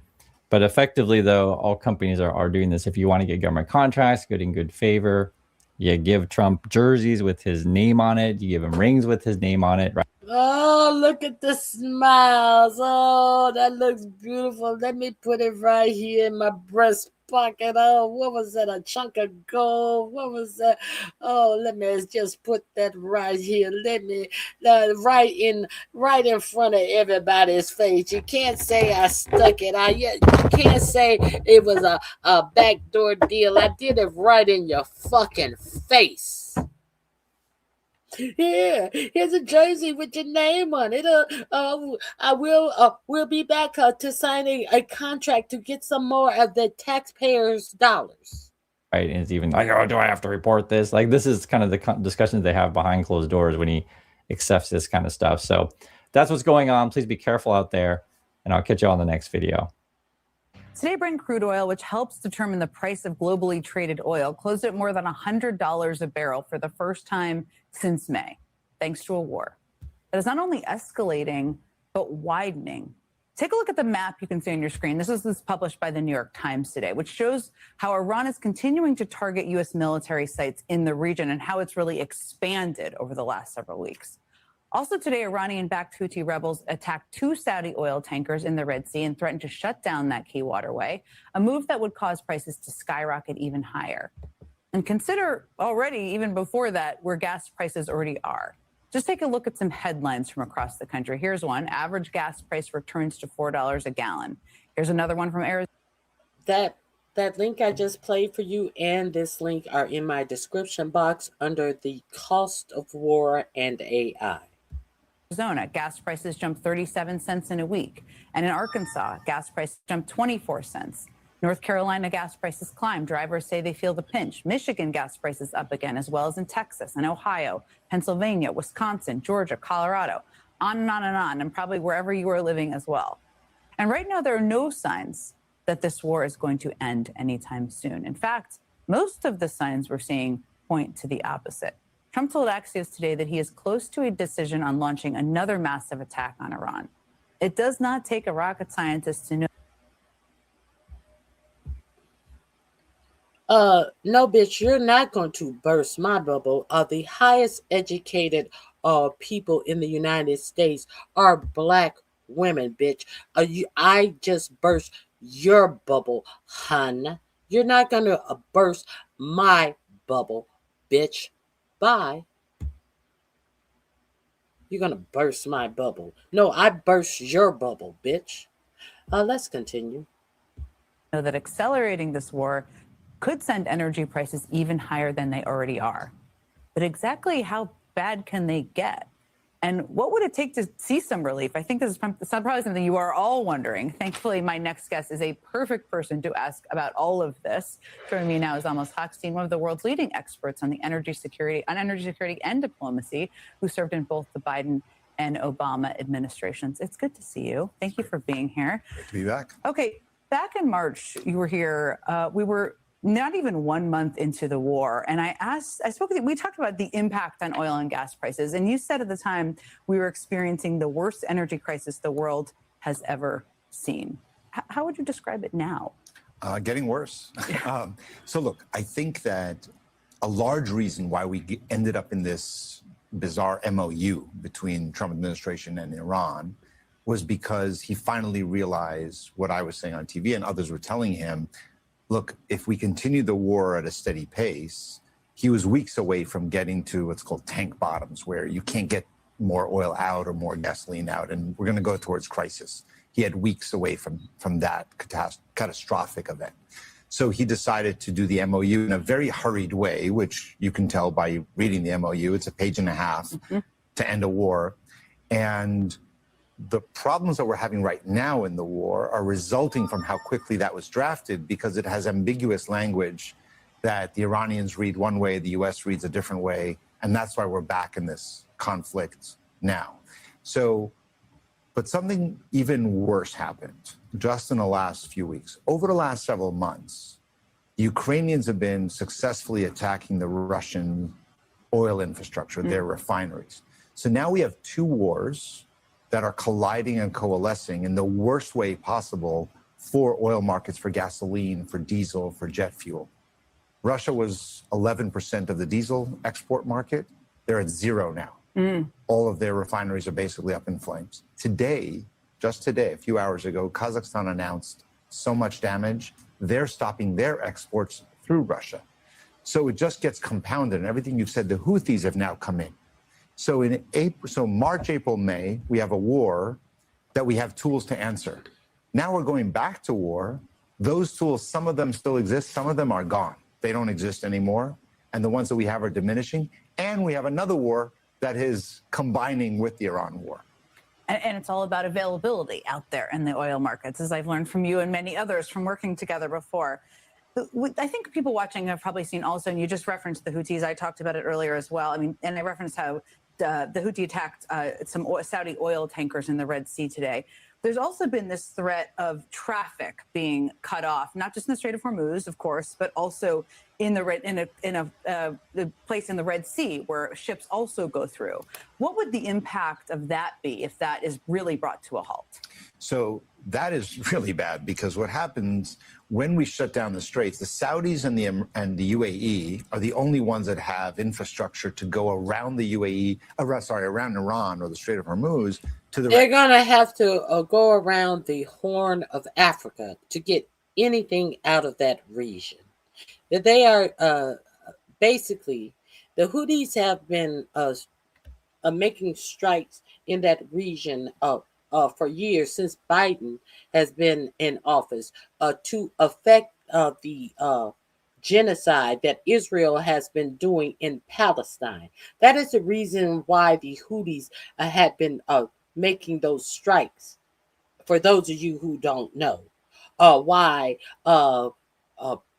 President Biden had to be making strikes against the Houthis. And then Pete Kegbreath came in. Well, Biden, he was just doing love strikes, and we're going to destroy the Houthis and all of that bullshit that he came in. And then they got their ass wiped by the Houthis, and then they ran out of there. And your president Trump said, "Oh, well, the Houthis told us that they're done fighting us, and they're not going to strike back at us anymore," as they had to turn they had to quickly turn an aircraft carrier around as they were running from the Houthis, and two of our military jets flew into the ocean. $100 million military aircraft flew into the ocean under the poor tutelage of Pete Kegbreath, and we were getting our air asses kicked by the Houthis early in the Trump administration, as Pete Kegbreath was talking under the unsecure signal line, talking about what time our Air Force was going to make strikes, and the Houthis have anti-aircraft missiles which could have struck down our aircraft. And we know that China and Russia could have actually intercepted those calls, and the Houthis could have gotten the information and could have struck down our aircraft. But Pete Kegbreath, who is over our military, said that there was no confidential information that was given, and lied to your faces. And after the investigation was done, they quietly told you that Pete Kegbreath did give confidential military information, and nothing was done. Your president did not fire him for putting the lives of our military personnel in danger. And then they skedaddled their asses out of the Red Sea, because they were getting hammered in the Red Sea. Y'all don't remember all of that? Well, if you don't remember all of that, that's because you wasn't over here getting your news from over here, because nobody was paying attention to what was going on over here before bitches decided that they were so interested in the news that now they want to now do the news. Now that all of the hundreds of thousands of people have died in Gaza, but they didn't want to do the news about Gaza. They wanted to do the news about dumb shit, about bullshit. But now everybody's so interested in the news. See, we were talking about that when that shit was going down. But a lot of you motherfuckers don't know shit about that. Your president told you, well, the Houthis told me that they are done fighting. They don't want to fight anymore. I don't know who's wrong or right. I just don't want to fight no more. It's time for letting go. That's what your president came to you and told you at the Pete Kegbreath came to you. We have the strongest military war fighters, and we are going to fight all of this bullshit that we heard about the Houthis.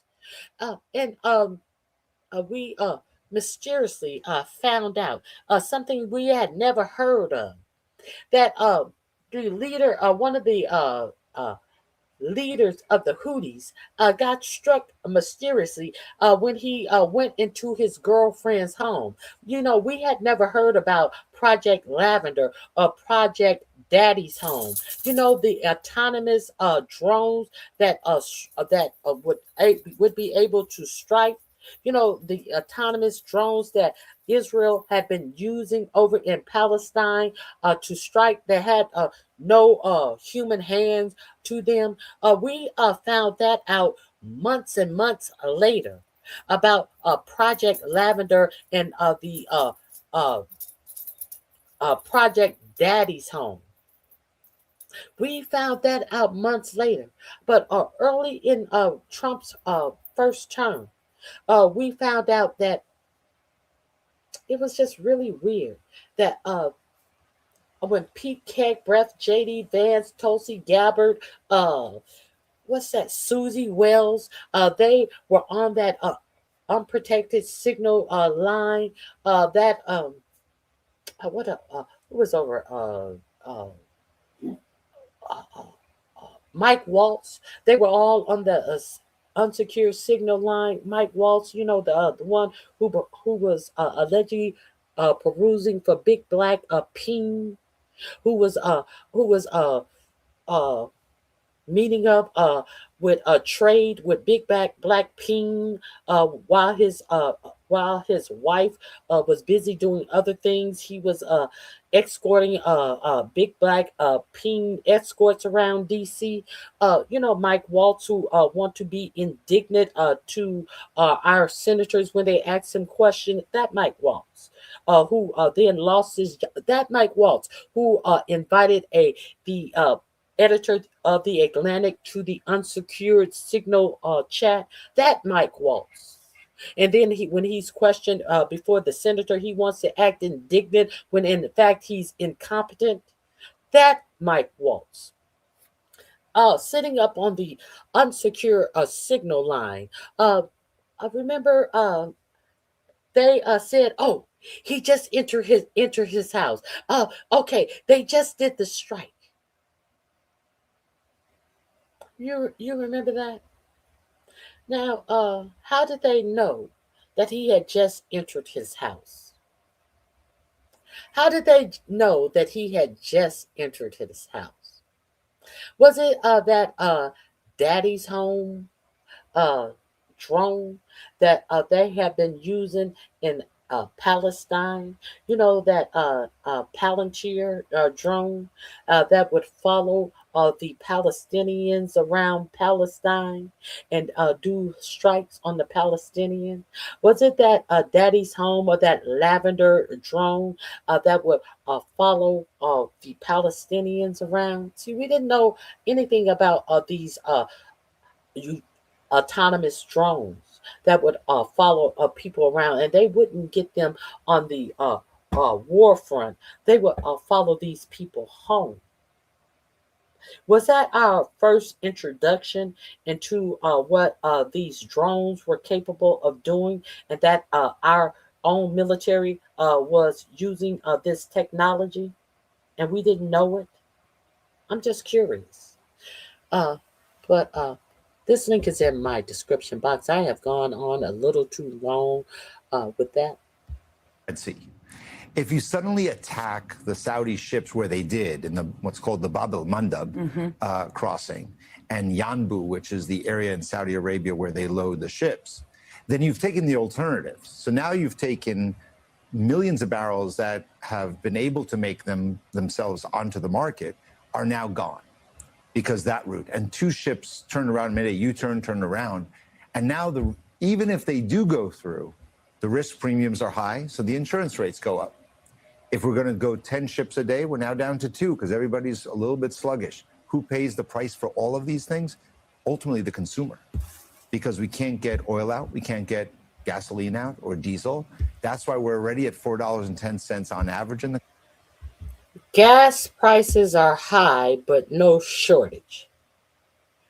We have less than 43 days of available oil in our strategic emergency strategic reserves of oil. So talk to me in about 40 days, since you believe that there is no shortage of oil. Stupid. Let's continue. Country, it's going up from here, and probably significantly.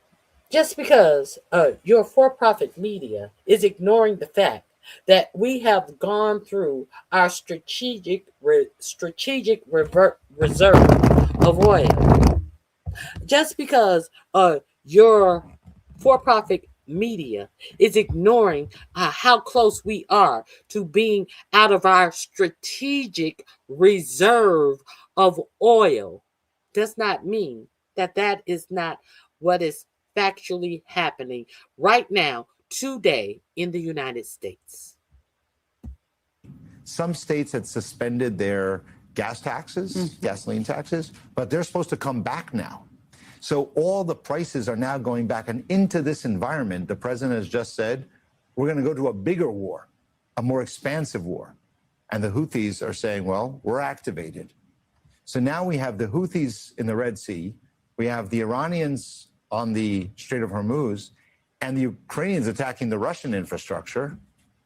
This is too much pressure for any of our tools to really work anymore. So consumers need to know, if you see a headline that Trump says we're going back to war, or they see a headlines we're striking again, go fill up your car. It's going to get much more expensive. I'm going to speak for everybody watching right now who's hearing you say that. How high could it go? You referenced it kind of hitting a bottom.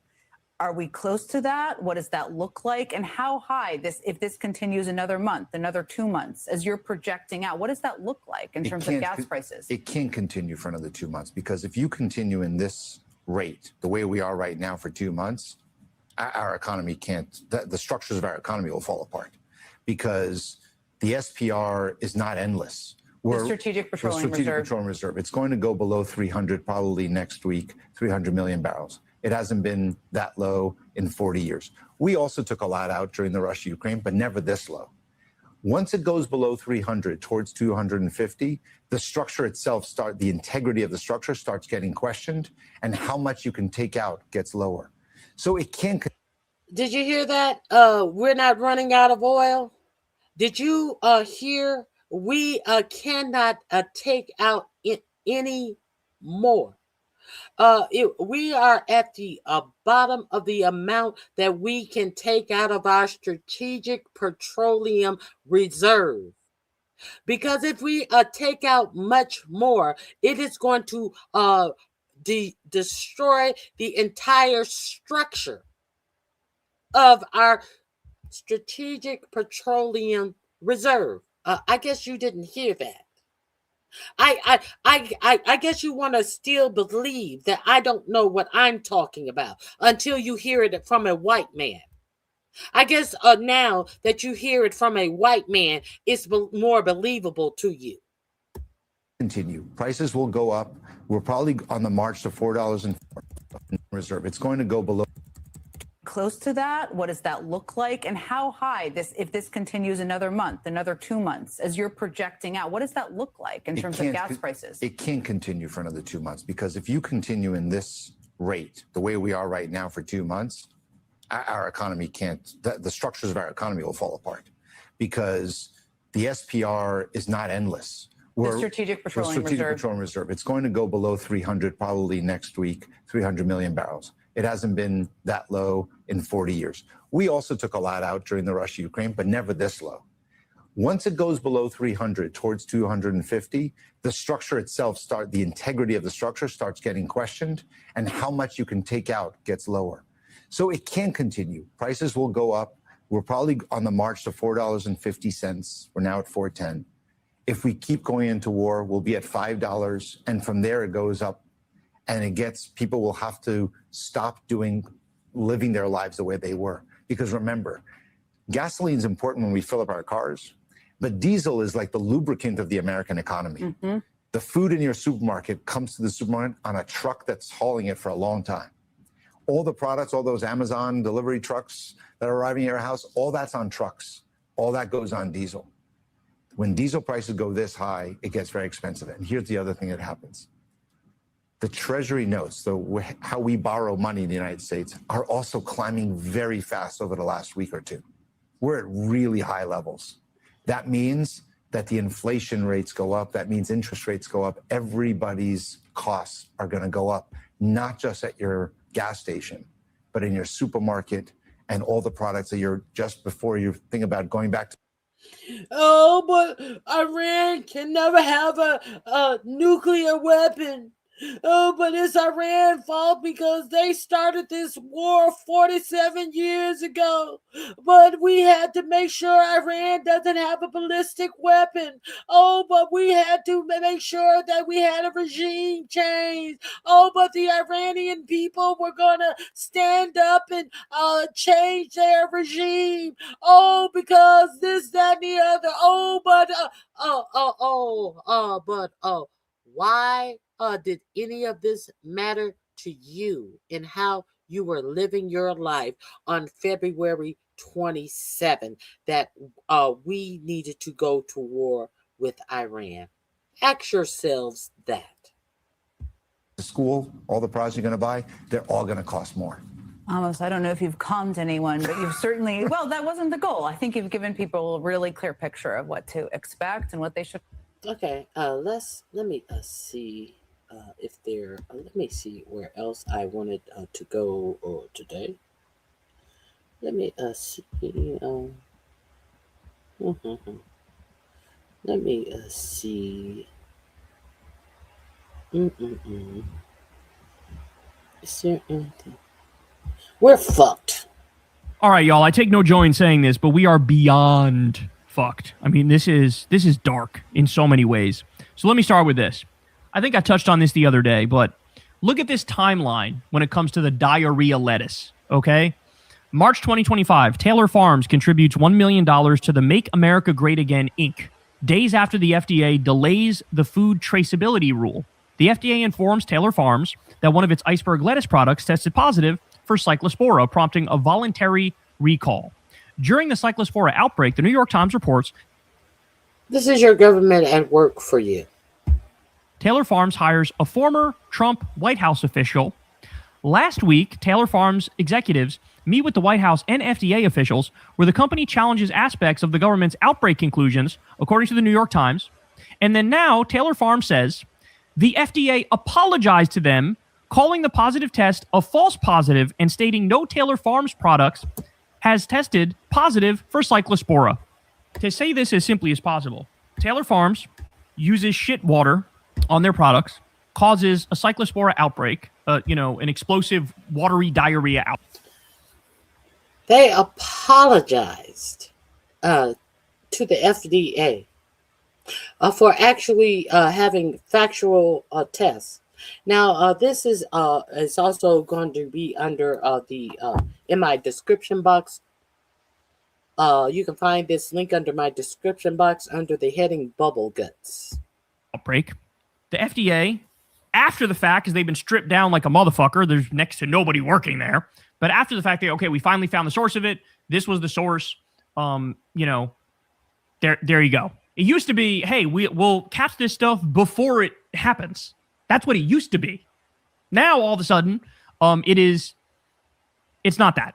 Now, all of a sudden, it's after you get sick and after it rips through the country, maybe we'll let you know the source of it without doing much about it. So anyway, that happens. And then Trump realizes, oh shit, these guys paid $1 million to Make America Great Again, Inc. So I got to let them save face.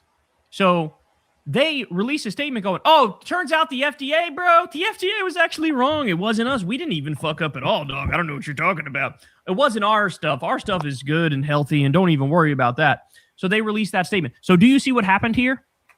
Not only did Trump and Elon Musk and Russ Vogt and all these demons totally destroy our regulatory structures where now you're just going to get sick more often from more shit. But even if they do their job properly after the fact and say, oh, here's where it came from, okay?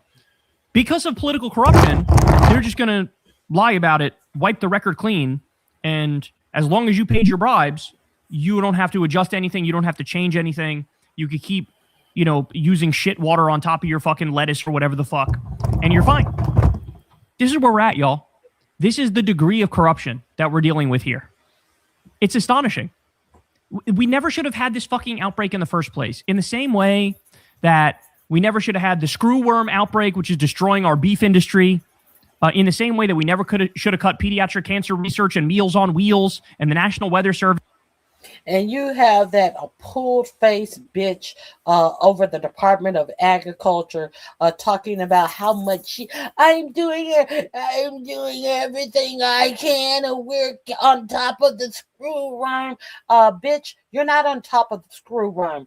We didn't have any outbreak of the screwworm in 60 years in the United States of America. And then we put this Madam Puppet Face hag who's always at Mar-a-Lago with a wine glass at every one of these parties over the Department of Agriculture with her pulled back tight-ass face looking up like it's about to bust because she's had so much plastic surgery and she couldn't answer one question, everything that they presented to her. Well, we're looking into that, and I'll get back to you on that. And we have just started to work on that, and now we're getting back to you. We got a screwworm problem, something we haven't had in the United States for 60 years, and now all of a sudden,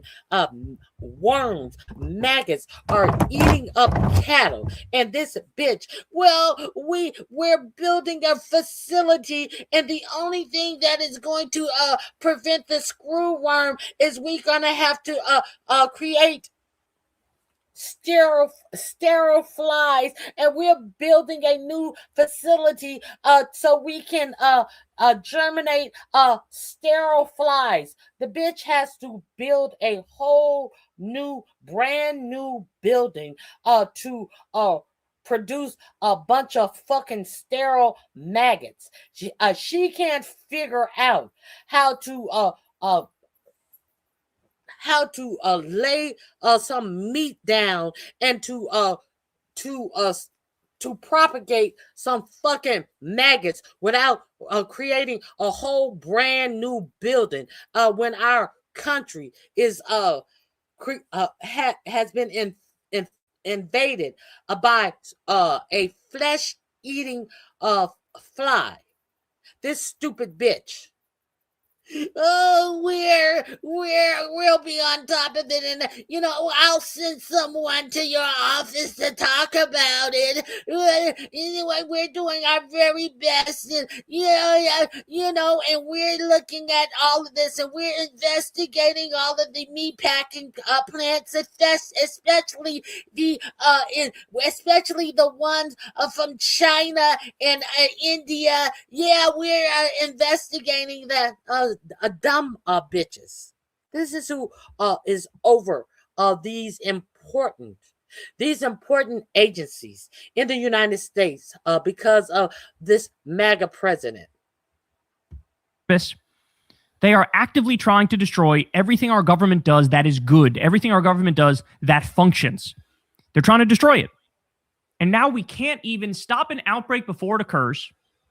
And after the outbreak occurs, now we can't even get a straight answer because the government is covering for the companies that bribe them. That's what this is. It's astonishing, bro. It's astonishing. Okay, look at this. The following diseases have surged as RFK Jr. and Trump have cut public health and pushed vaccine disinformation. Measles, the flu, rotavirus, whooping cough, Ebola. How the fuck has listeria of all things come back? Listeria is the contamination of water. Listeria. There has been a case of listeria. Cases of listeria have come back in because of water towers in New York City. There's a case of listeria has broken out. A judge has caught I think it's the listeria in a court building in Chicago because when the listeria was caught in the water fountains, instead of shutting down the whole water system in the building, they just closed certain water fountains. Instead of changing the whole water treatment system, they just closed certain water fountains. A judge caught listeria. That is from fecal matter and urine matter being in the water system. This is what is happening because we have RFK Jr. over our health and human services. What else has been on the uptick? Measles, the flu, what is that? Rotavirus, whooping cough, Ebola, hantavirus from rat and mice species, just a whole E. coli. Hantavirus, cyclosporiasis, E. coli, campylobacteriosis, listeria, cryptosporidiosis, and infant botulism. All of those things have surged because we're dealing with a goofy junk science believer who is in control of health and human services. Okay, we're dealing with a guy who limited access to the COVID vaccine, put vaccine skeptics on the vaccine advisory panel, fired the CDC director after a month because they wouldn't go along with his junk science, fired over 1,000 people at the Epidemic Intelligence Service, which makes it harder to contain the next epidemic, ended our support for the global vaccine program, helped kick millions off Medicaid, canceled the flu vaccine campaign, is linking antidepressants to violence, released a fake made-up Maha report with Chat GPT and this connecting antidepressants with violence. He's connecting antidepressants with black violence, when in fact there are more white children on antidepressants. But he is overwhelmingly saying that these antidepressants are creating violence in black children by a larger degree, when there are by far more white children on these antidepressants. He is also ignoring the wide disparity in the death of black mothers by the mortality death in black mothers, as if he doesn't even understand the medical disparities in the deaths of black mothers. bullshit in it. He told Bernie Sanders that healthcare isn't a right, even though he's the head of Health and Human Services. And of course, don't even get me started on the bathing in sewage and cutting off raccoon dicks and beheading a fucking whale and Jesus Christ. But this is what's happened under Trump. This is what's happened under RFK. Even basic educational shit, basic scientific and medical shit, out the window now. Out the window. He was telling people, what was it? There was some illness. He was telling people to take vitamin A for it. And you had... That would be measles. He was telling people to take vitamin A to treat measles. And people were coming into medical emergency clinic because they were saturated, overdosing on vitamin A, which is also a problem.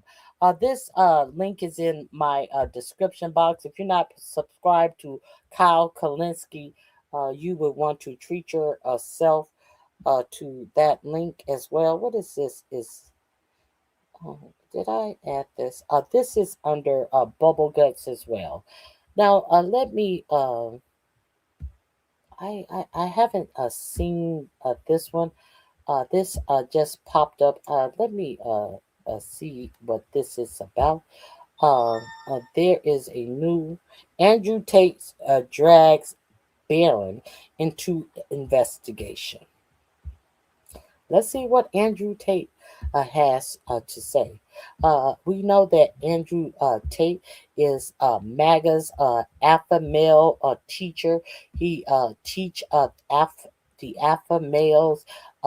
We know he is the friend of the alpha male Trump Jr. You know, all of the Trump people. Oh, look at this old crack-faced bitch who was talking to Elon Musk is making another appearance. Let's see what they're talking about. I mean, when were you last in the UK? A few years ago. Exactly. So I live there. I'm there the whole time. That is nonsense. You live a cloistered existence. No, I don't actually. And the numbers also disprove what you say. All right, everybody. Finally, Democrats in Congress are making a move to investigate Andrew and Tristan Tate's connections to the Trump family and Trump administration. We have relentlessly been covering these connections on this channel over the past week, and I am still uncovering more and more. Not only was Andrew Tate straight up friends with Barron Trump after Andrew had admitted to being a pimp and basically sex trafficking on camera, not only was he friends with Don Jr., but people all across the Trump administration had tried to help Andrew Tate get off these charges in a top-down manner in 2025. It worked, but only temporarily, because last week, Andrew and Tristan Tate were arrested in Miami and are now sitting in shackles in solitary confinement and set to be extradited to the United Kingdom very, very soon. Democratic Representative Yasemin Ansari is doing a great job of leading the way. She wrote a letter to the Oversight Committee on Accountability, and she said this: "Dear Chairman Comer, I write to respectfully request that the Committee on Oversight and Accountability immediately open an investigation into potential political interference and improper conduct by the federal government regarding the criminal prosecution of U.S. British citizens Andrew Tate and Tristan Tate. The two individuals have been handed down 38 sex-related criminal charges in the United Kingdom, in addition to charges in Romania. Recent reporting and public disclosures raise extremely grave national security, diplomatic, and ethical concerns about whether political networks in the president's orbit, including members of his family and other public officials, leverage their influence to shield these men who are facing grave criminal indictments on human trafficking, sexual assault, and exploitation of minors. Shockingly, the Tate brothers and their representatives have successfully cultivated ties with conservative political figures and Republican members of Congress,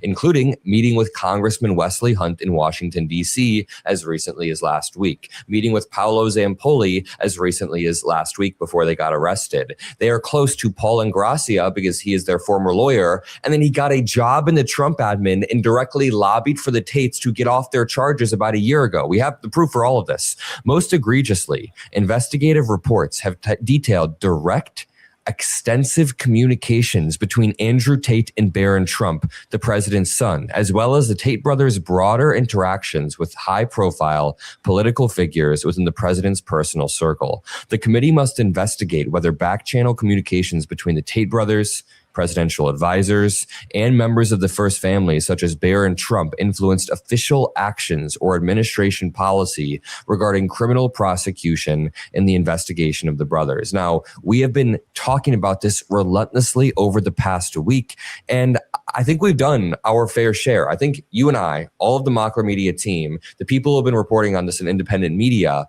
have done the work of pushing this into the mainstream. Now this is turning into a legitimate investigation. So shout out to Yasemin Ansari. Shout out to everybody who has been covering this. We need to keep talking about this because the admin has repeatedly covered up for these types of sex criminals.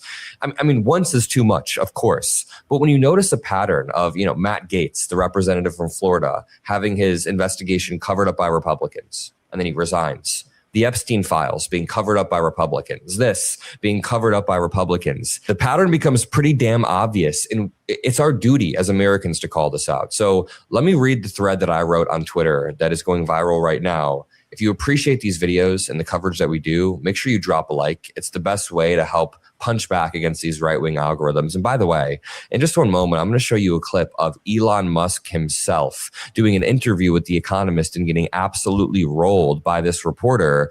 She does an absolutely great job. It's the editor-in-chief, Zanny Minton-Beddoes, basically debating Elon Musk on UK politics. And Elon tries to claim that he doesn't support far-right figures.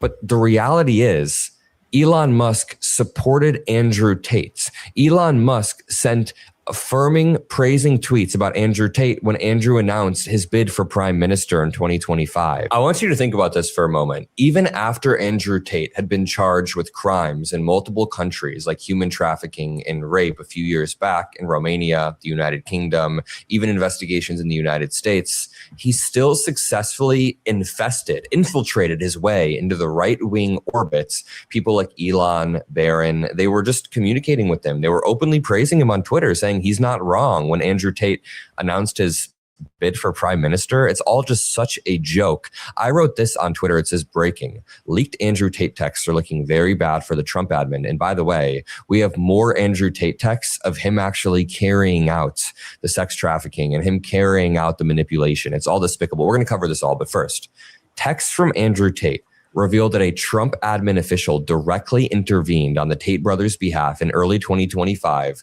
to stall the sex trafficking investigation.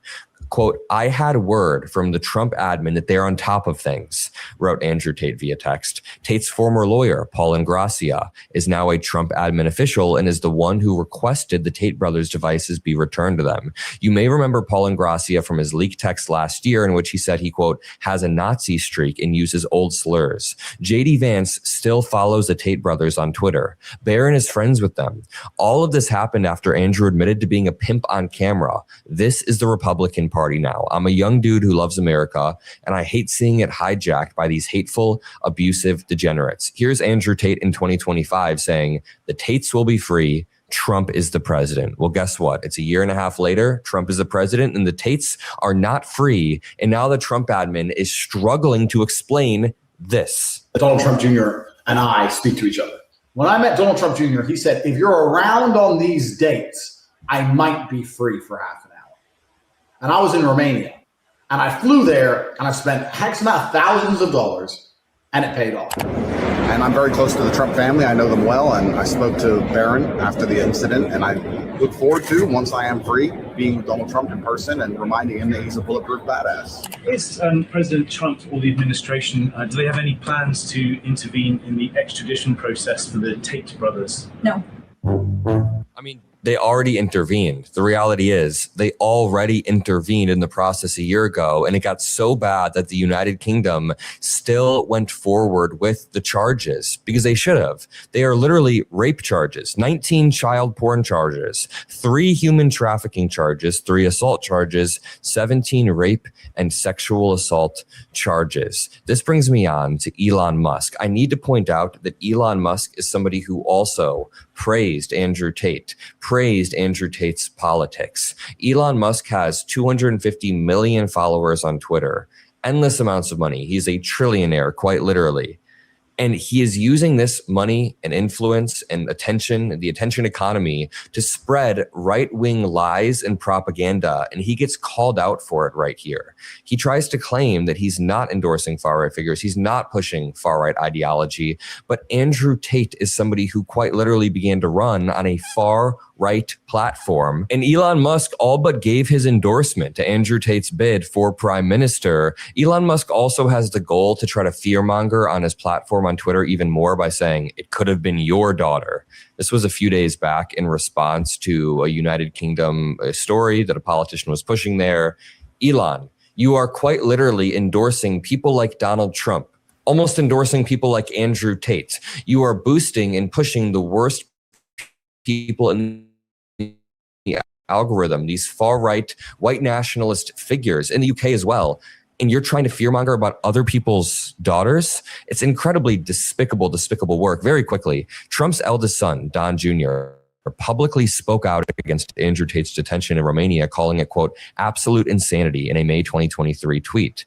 And he appeared on a live stream with him in 2024. While Trump ally and billionaire Elon Musk also backed Andrew Tate's political takes on the UK in a tweet. Trump's youngest son, Barron, also cultivated a relationship with Andrew Tate. I mean, these circles are inseparable. I want you to watch this clip right here. Elon gets absolutely rolled by Zanny Minton Beddos. He has nothing to say in response. Nonsense. Elon, you have, what is it, close to 250 million followers on X. Yeah, you say things like, popular guy. Quote, civil war in Britain is inevitable. Just a question on the current of when. trends, yes. I mean, when were you last in the UK? A few years ago. Exactly. So So I live there. I'm there the whole time. That is nonsense. You live in a cloistered existence. No, I don't actually. And the numbers also disprove what you say. What numbers? All the numbers about crime. London is a much safer city than any city in the United States. Crime in the UK is not where you think it is. In fact, it's coming down. You have painted, and because you have so many followers, so many Americans believe it, a kind of view that Europe and the UK are kind of, overrun with terrifying Muslim immigrants. There's rape on the corner. There's a sort of civilizational destruction. I haven't said any of those things. If you have... I just showed you a tweet where Elon Musk was like, it could have been your daughter. Literally every day he sends not one, not five, but multiple dozen tweets fear-mongering about immigrants or trans people or about poor people or about brown people. Over and over and over, he sends these tweets out. I am not making this up. It is well documented that Elon Musk is always manically tweeting out disinformation about American elections, about Trump, about young Democrats, about everything. A large and rapidly growing group of people whose beliefs are antithetical to Western beliefs. At some point, there will be a reckoning. They will try to implement their views, and those who oppose it will oppose it, and that's what you call civil war. And obviously, this is the trend. And you absolutely do live in a cloistered existence. And if you'd like, we can go on a tour of Britain. Sure. I'd be very happy to come on a tour of Britain. And you will see for yourself. You come see my country that I live in all the time, and you haven't been to a few years ago. I've been there literally 100 times. But when was the last time? It's literally a few years ago. You know why? Oh, she rolled in there. He hasn't been there in years, and he's saying that a civil war is about to break out. This exercises me because you have really shaped opinion about the UK, and so many Americans I come across and I have conversations with, and and I just had one the other day along the order of, oh, London's such a dangerous place. How can you know? There are sort of grooming gangs everywhere. There's violence everywhere. This is a picture that people get from things that you post or that are posted on X. And for example, you're posting for, what was it, 48 Hours of Citizen Vigilante. That film, which, paints a dystopian, I've watched it. Yes. It was not fun. I watched it yesterday. It's not a very good movie, but it also paints a dystopian picture of Europe, and it glorifies vigilante violence. It glorifies the murdering of a Muslim immigrant family. I honestly think that it is irresponsible for you to put that up on X. I think that it's a movie, and it's worth watching. Okay, now pause. It is incredibly fair to call him perhaps the largest hypocrite in the world. He is sitting there and he is trying to morally posture about crime in London, even though he hasn't been there in years. He's trying to backtrack after tweeting out civil war is coming. There is a civil war imminent. He says that there are people with anti-Western values cropping up. You know what the anti-Western values cropping up are? The people who want to amass a lot of wealth and use it to dismantle our democracy. That's anti-Western. Elon Musk is quite literally doing that. But here's the hypocrisy of it all. Elon Musk is somebody who is then boosting far-right sex trafficking figures. What Andrew Tate, so this is an Andrew Tate fan like a year ago. What Andrew Tate is doing will be studied for many years. Even if he doesn't win and become prime minister, his involvement will transform British politics, create an army of men. Bro. He's in jail now. He's about to be extradited back to a UK jail. He's not being the prime minister or a political leader. It is our intention to become political figures inside of the United Kingdom. Bro, oh my God, I just lost IQ points listening to that. And I will be aiming to be prime minister to fix the mess. And Bro, you're barely going to be able to fix yourself a good meal when you're in jail for years and years and years. Elon Musk responds and says he's not wrong, therefore endorsing the very far-right figures that he claims he's not a part of. Andrew Tate then posted today, day 6 in special housing unit. This is punitive housing for people who murder their cellmates. No commissary, no cell phones, no yard time, the worst possible conditions. I mean, he's tweeting out. He clearly has somebody tweeting out shit on his account to make people feel bad. An absolute clown show. Never forget that after he bought Twitter, one of the first people Elon Musk reinstated was Andrew Tate. Peter Thiel and JD Vance invested money in Rumble, and Rumble then gave Tate a $6 million stream. Right now, to this day, JD Vance follows the Tate brothers on Twitter. And I'm not saying that everybody you follow Your great vice president you directly endorse. Like, I follow Elon Musk on Twitter because I have to track all of his bullshit and then report it at times. But JD Vance is the vice president of the United States. The company that you keep reflects on you. And when JD Vance is constantly hanging out with these manosphere freaks and losers, it kind of reflects poorly on him as a Catholic, like good Catholic boy. Andrew Tate is facing 42 criminal charges. Why are these people so lax on him? We now have new chats that expose Andrew Tate's step-by-step manipulation of a trafficking victim, as well as Georgiana's involvement as the bottom bitch, which is the person that helps Andrew Tate. This is some disgusting shit. Andrew Tate even at one point says, I feel evil, but then he says, no, never mind, I'm not evil. Let me just show you this. Tate says, this is from Andrew Tate. Update on the two girls living together. So they became good friends and everything was stable. The girl who moved lost her support networks at home, cemented her move, talked about staying forever. Can't wait for me to come back. So I had to tighten the crew. So I said somebody in your old town told me she worked in a sex club. I literally made this up from the sky, started calling her a liar and threatening to kick her out. But the real goal is to get her to agree to never go anywhere without me, not even her hometown. I need her working, not visiting friends back in her hometown. So putting nails in that coffin, saying my people there are talking bad about her. Bro, he's just manipulating these women. And he even admits that on camera, as I'll show you in 1 minute. He is openly, freely admitting what he does. The business is always going to be difficult to manage. It's never going to be easy for you as a one man to have all these women working for you, because you have to fuck the girls. This is a fucking super important. You're probably sitting there with a smile on your face right now. Look at you fuckers. You're all like, yes. You have to fuck the girls. You cannot sit and do a purely professional business relationship with a female. He also details how he takes their money, trims it off the top, takes like 70% and says that they're just being paid as according to their contract, which he doesn't have. He'll sometimes take their passports, allegedly. He'll trap them, isolate, lie to them, manipulate them. If you're all to work for you, you haven't fucked. So the recruitment process is the same as the PhD course. You message them on Instagram. The PhD course is my recruitment system. I don't mention webcam until after I've had sex with the girl.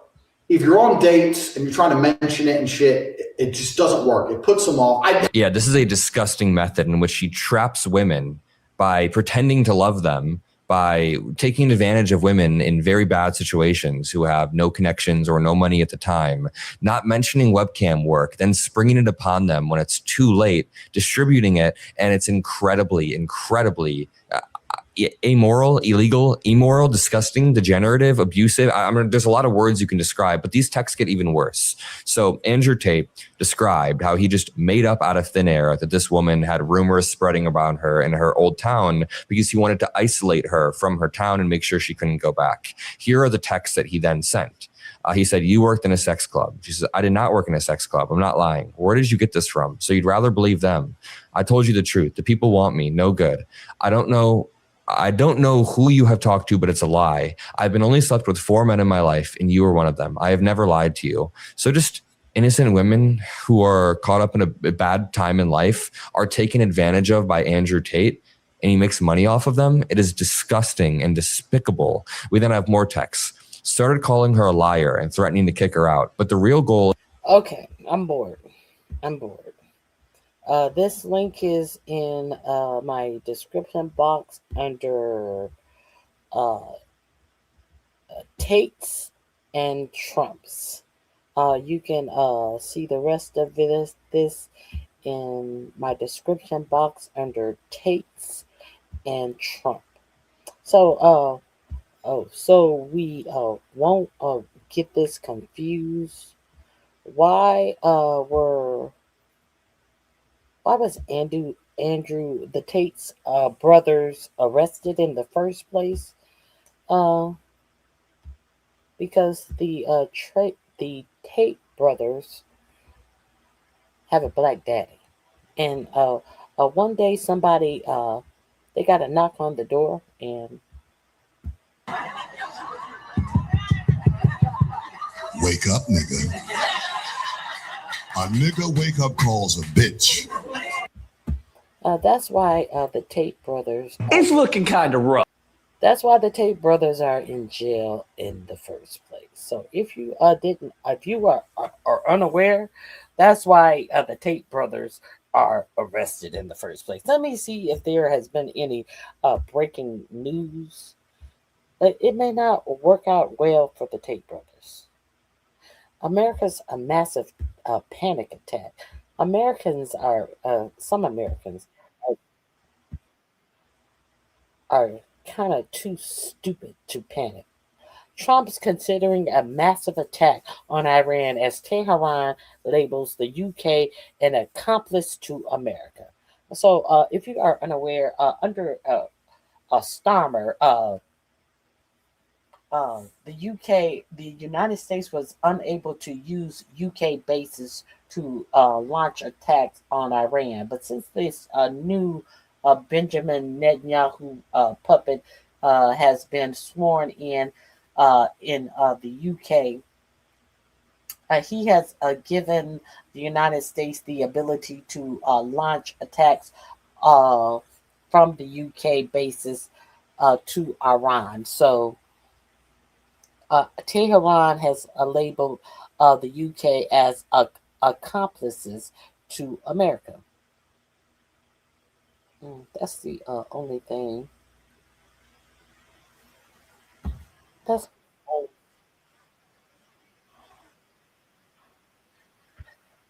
now. Oh God. This is unfortunate that we have no reason to actually be in Iran. Your president is steadily sending more of our troops into Iran. They are not sure. Your Congress, your senators have given above the $1 trillion budget that Pete Kegbreath was unable to tell the senators where their budget has gone. And Kegbreath is saying that they're going to run out of money on August 1st without being able to identify where the budget had gone. Your senators have gave them somewhere between 63 and 70 some billion more dollars to spend on the war. Uh, uh, Sometimes he says this for future plannings of the war, and then other times he says that they're going to run out of money by August 1st and they need to pay the war fighters. And then other times it's for because of Biden didn't have planned for future plannings. A bunch of mealy mouse bullshit. They have run out of munitions. They have run out of interceptors. They have basically shot their load, as it were. Now they are bringing in more of our military, and now there are talks about doing some big Hail Mary over in Iran. They are stationing more medical staff over in Germany to treat the wounded, which means they are anticipating more wounded soldiers.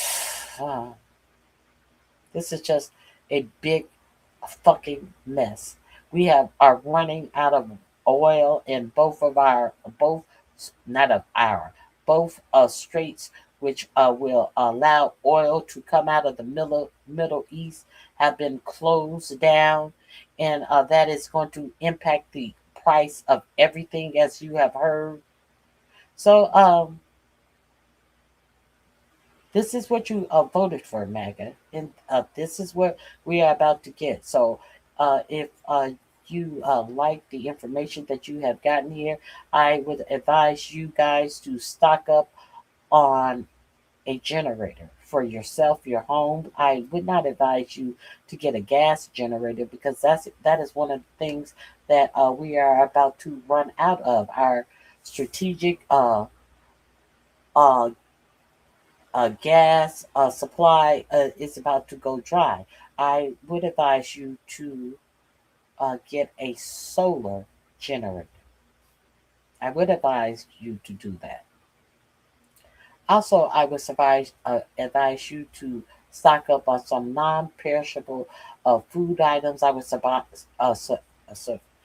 would suggest that you stock up on some water. Most people need 6 to 8 gallons of, of water per day for food and sanitation per day. And you need to put it in a container where your water will not go bad. You cannot put it in certain containers or your water will go bad. So look on my YouTube page. You can't look at it on the phone. I have tagged some containers that you can look, or just do your due diligence on your own and find some containers that you can save some water in, because times are really getting serious, because we have a unserious administration that is making some very dangerous choices, in my opinion, that is going to put Americans in dangerous situations. Make sure you have something to protect yourself personally, protect your family personally. Make sure you have a lot of as much money as you can, and make sure it is in small denominations. If you only have $100, make sure it's not $100 bill, because if you need something make sure you have a first aid kit in advance, a first aid kit that may have tourniquets and things like that. If you need something in a crunch, you don't want to just have a $100 bill to buy something that costs $1 and have to give up the whole $100 bill because that's all you have. Think smart. I understand that if you're MAGA, you don't have the ability to just be smart, but do the best you can. Steal your ideas from other people like MAGA usually do. That may help you survive. So with that, I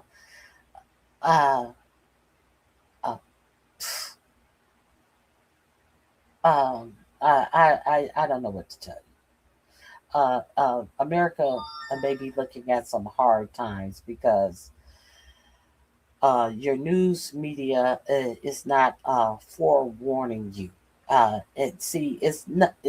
If you are not forewarned, a lot of stuff could just fall in your lap and you don't have the time to prepare.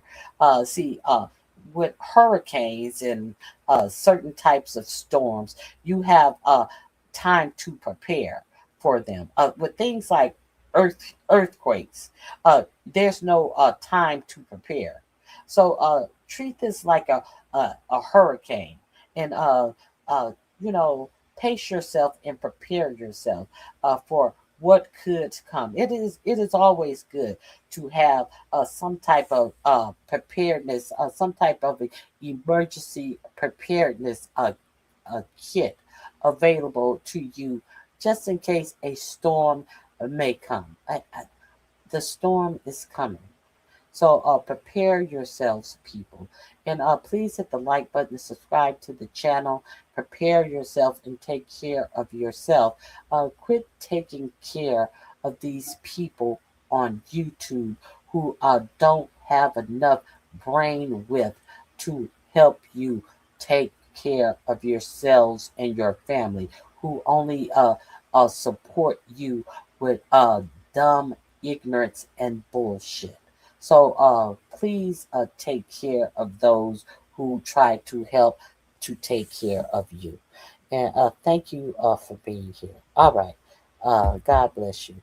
I'm out of here. Have a blessed remainder of your day. And God bless you. Thanks for being here with me. And I'll see you on Monday. Bye-bye.